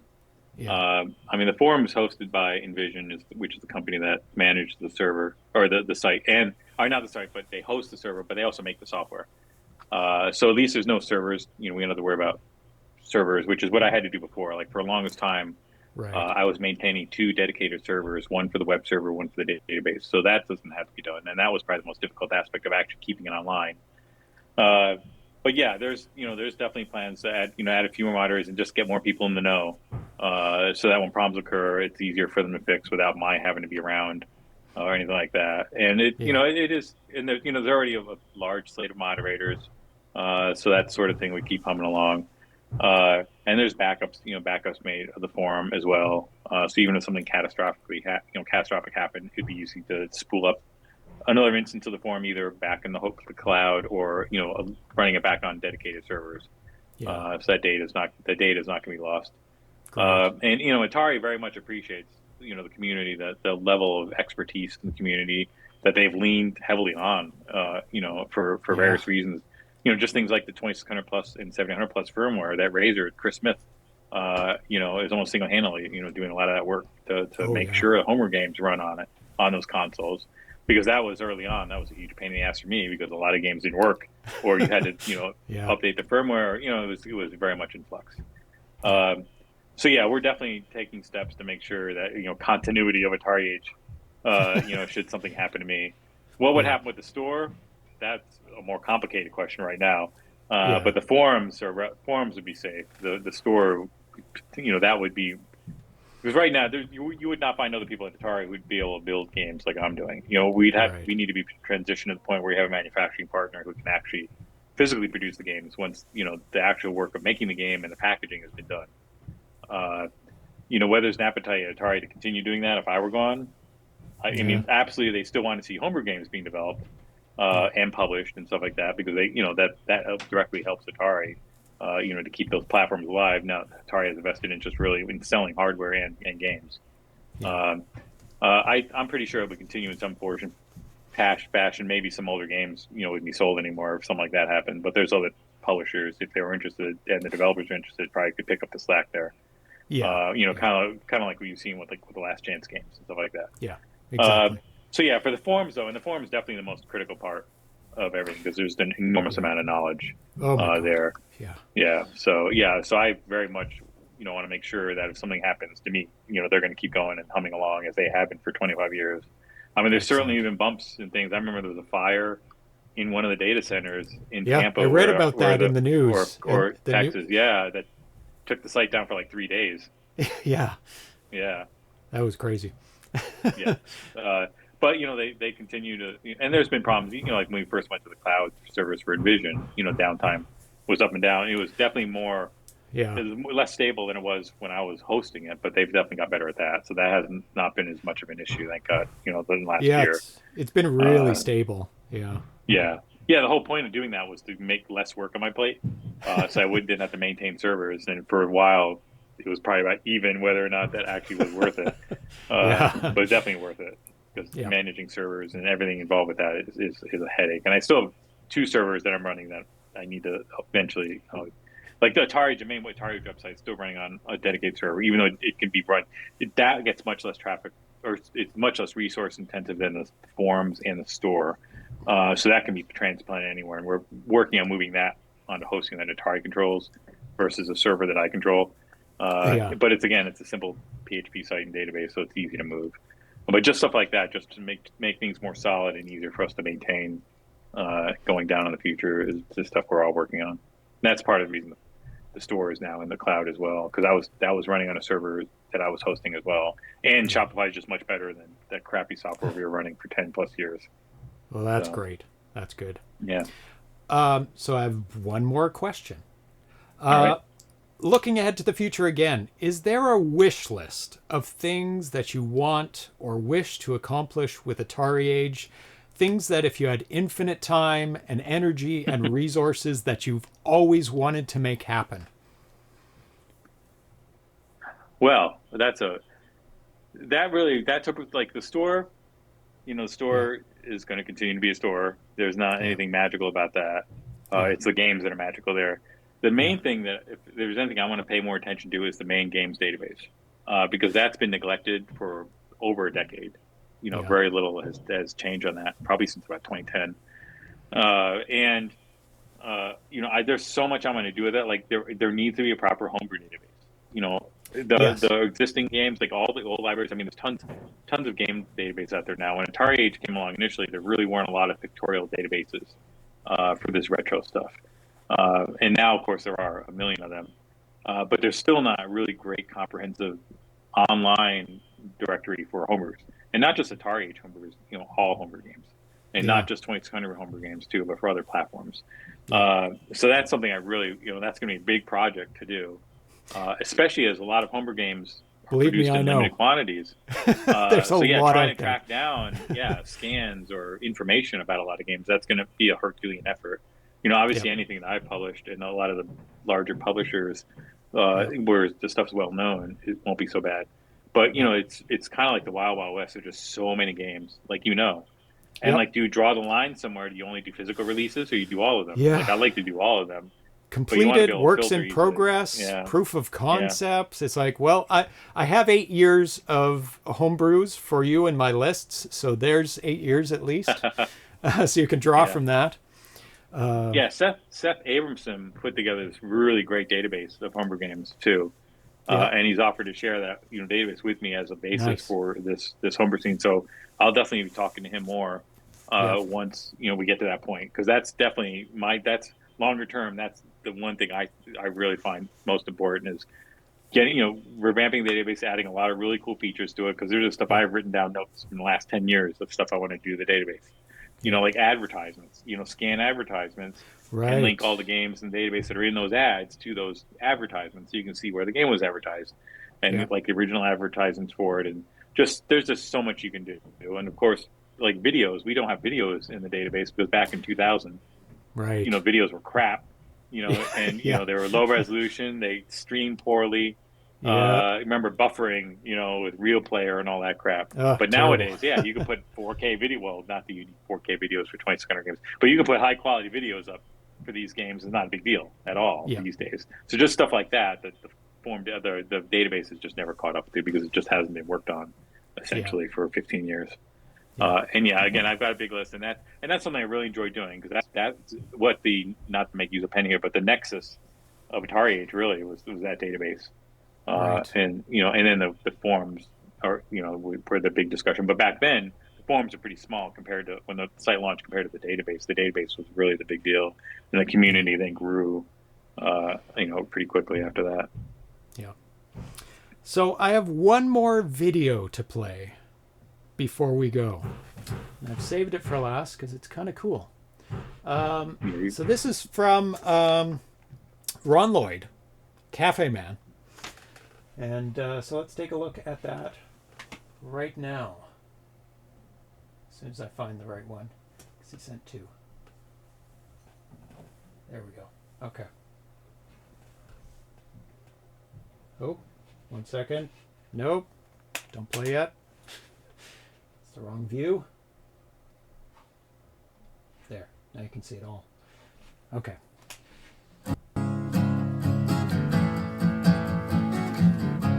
Uh-oh.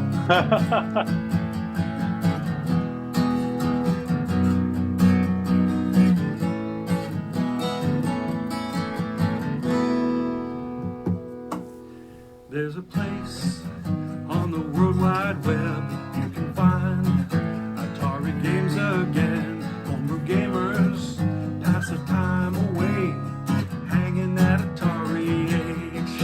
And it's been dandy, it's been groovy, 25 years it's been.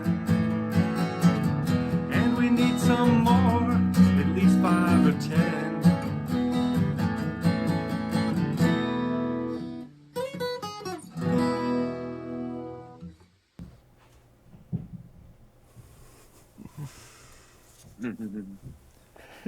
Yep. Thank you, Cafeman. Thank you, Ron. Yeah, that was great. Definitely was not expecting that. No, I didn't either. And I was like, oh my God, that's so great to end the show on. Yeah, I love it. That's really wonderful. Thank you, Ron. Thank you. So, wrapping up, thank you for 25 years. I've only been around for half of that. I think I looked up my statistics. I was aware of AtariAge about 2010. I bought a Harmony cart in 2012. I signed up to the forums in 2013 and went to PRGE for the first time and bought games from the booth. And I bought my first games online from AtariAge in 2014. So I've been around 16 years of the 25, but it's been quite a ride, and obviously doing the show for the past 8 years. But yeah, it's my honor to host this show, to honor the 25 years that AtariAge has been around and influenced the community from Atari beyond Atari, because it's not just about Atari games. There's the forums, you look at it, it's way more than Atari. It's all the classic consoles and beyond, and just discussion outside of gaming too. It's a big community of everybody talking together, and really everybody makes it special, every single person. And it was great to have all these voices come on and honor you. So thank you so much, Al. Well, no, I mean, thank you, because this wouldn't have happened. This show wouldn't have happened at all. I wouldn't have probably done myself a stream like this, where you gathered all these different people from the community in one place, and it was really awesome to see the videos and the letters that people wrote up that you read live on the air. And because without the community, AtariAge is nothing. I mean, simple as that. It would just be a website with with a database, maybe an online store, but not the people as much. And that's really what makes this hobby special, and that's what's kept me in it, for 25 years. Because I've met so many great people. Obviously there's always going to be bad apples in any group of people, but thankfully it's very minimal in this hobby. There's so many fantastic people who are passionate about the games, passionate about discussing, computers, these old computers, and consoles that a lot of us grew up with. There are a lot of people that are our age, who are, still going at it and still producing games, and like the number of people you've mentioned that have been on the forums for over 20 years. I mean, that's a long time, to still have motivation and interest in a particular topic. Not everyone's hobbies or interests like that are stable. And obviously there's certainly been a lot of people who've left, but it's still, it's heartening to see how many people after all this time still go to AtariAge. How many people are still developing games who developed games in the 2000s and are still doing it. The advent of ZPH, to help catalog and showcase these games. And just the sheer amount of time that you and Tanya and others have put into it. I'm really thankful for that, because it does shed a lot more light on the development of these games. I mean, all these developers absolutely appreciate and love the fact that you play them, and not just briefly, but you want to go through and play them, and try to finish games too. And play multiple versions of games. Give the developers feedback. They can watch you play the games on the air, interact with you while you're find the bugs. and fix the damn bug while you're still streaming and give you another fight. That's hilarious. I love that. You've really helped bring organization, to what is kind of chaos in many areas. Thank you. Because no one else is cataloging all these games, and putting a number on it and actually touching them and playing them and bringing more life to them, or otherwise they might have just gone unnoticed, especially due to the sheer volume of everything that's being produced. It's So here's to another 25 years of ZeroPage Homebrew as well. 25 yes. Yes. I hope so. I don't see stopping. I don't see any reason to stop. And especially AtariAge, why stop? Because games are being made more than ever. Like, it's ever increasing every year, and the quality is ever increasing every year. So there's even more reason to support these developers and show off all their amazing things and put them in boxes, like when we used to open them in the 70s and 80s when we got a new game, and hearing some of the developers saying that it takes them back, and it really does. It's nostalgia, but it's also new at the same time. It's this weird mix of brand new games with new sensibilities. Yeah, it really is the best of both worlds. You've got new games on this old classic hardware, and new hardware, we'll ignore it after the second. But yeah, like you said, there's several times over the past 2 decades, 2.5 decades, I wonder, like, how long will this like, how long will this retro community be a thing? Like, how long will people care about the Atari 2600?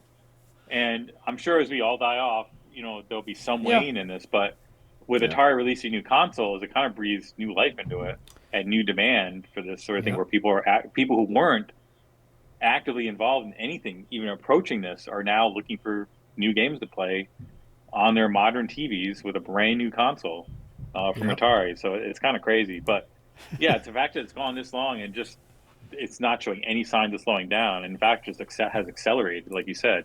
It really it's really just amazing. It is amazing. Yeah. And even though the definition of retro gets larger and larger over time, for me, it's always going to be the consoles in the 70s and 80s. 8-bit stuff. Yeah. The 8-bit stuff. Yeah, that always, because that's what I grew up with. Like you said, my first computer was at 800XL. My first game console was a 2600. Yeah. And from there, I've had pretty much every piece of hardware Atari's made over time, but also with a lot of other non-Atari stuff too. I do now.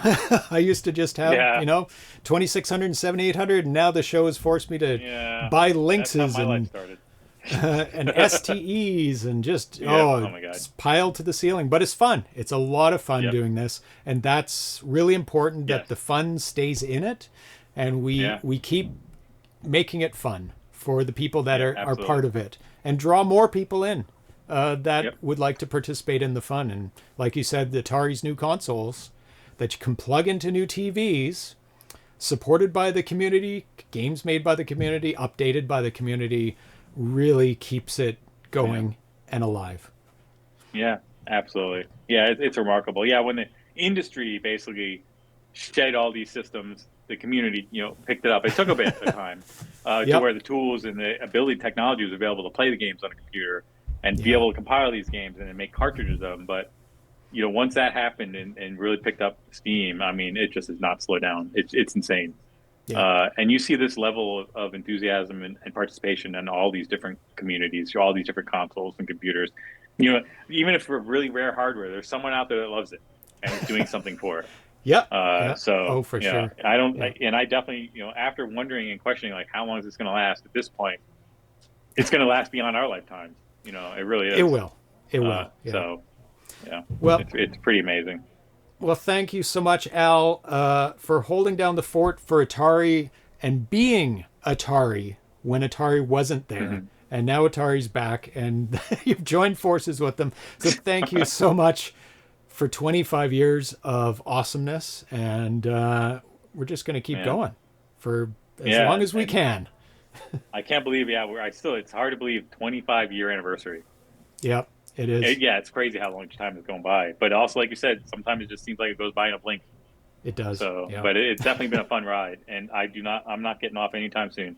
So nope, no time soon at all. And thank you again for all this organization and setting this up and gathering all these people together. It's been wonderful. Welcome. You're very, thank you welcome. for everyone else, everyone's kind words, and I'm glad still a lot of people enjoying the site. Yeah. Yep. So it's so much fun. Yeah. Well, thank you, and Al. I look forward to seeing some of you at NEWEST Gaming Classic down in Austin in July, and then at PRG again in the fall. So exactly. Yeah. Meet Al in person. Get there. Yep. Buy some games. So thanks, Al, so much for taking the time to celebrate with us and for continuing to be there for us. And we will talk with you online. Yep, absolutely. Okay. Bye, everyone. Bye, Al. Bye-bye. Enjoy the rest of your day and week. Yeah. And we will see each other soon. Yep. Bye-bye.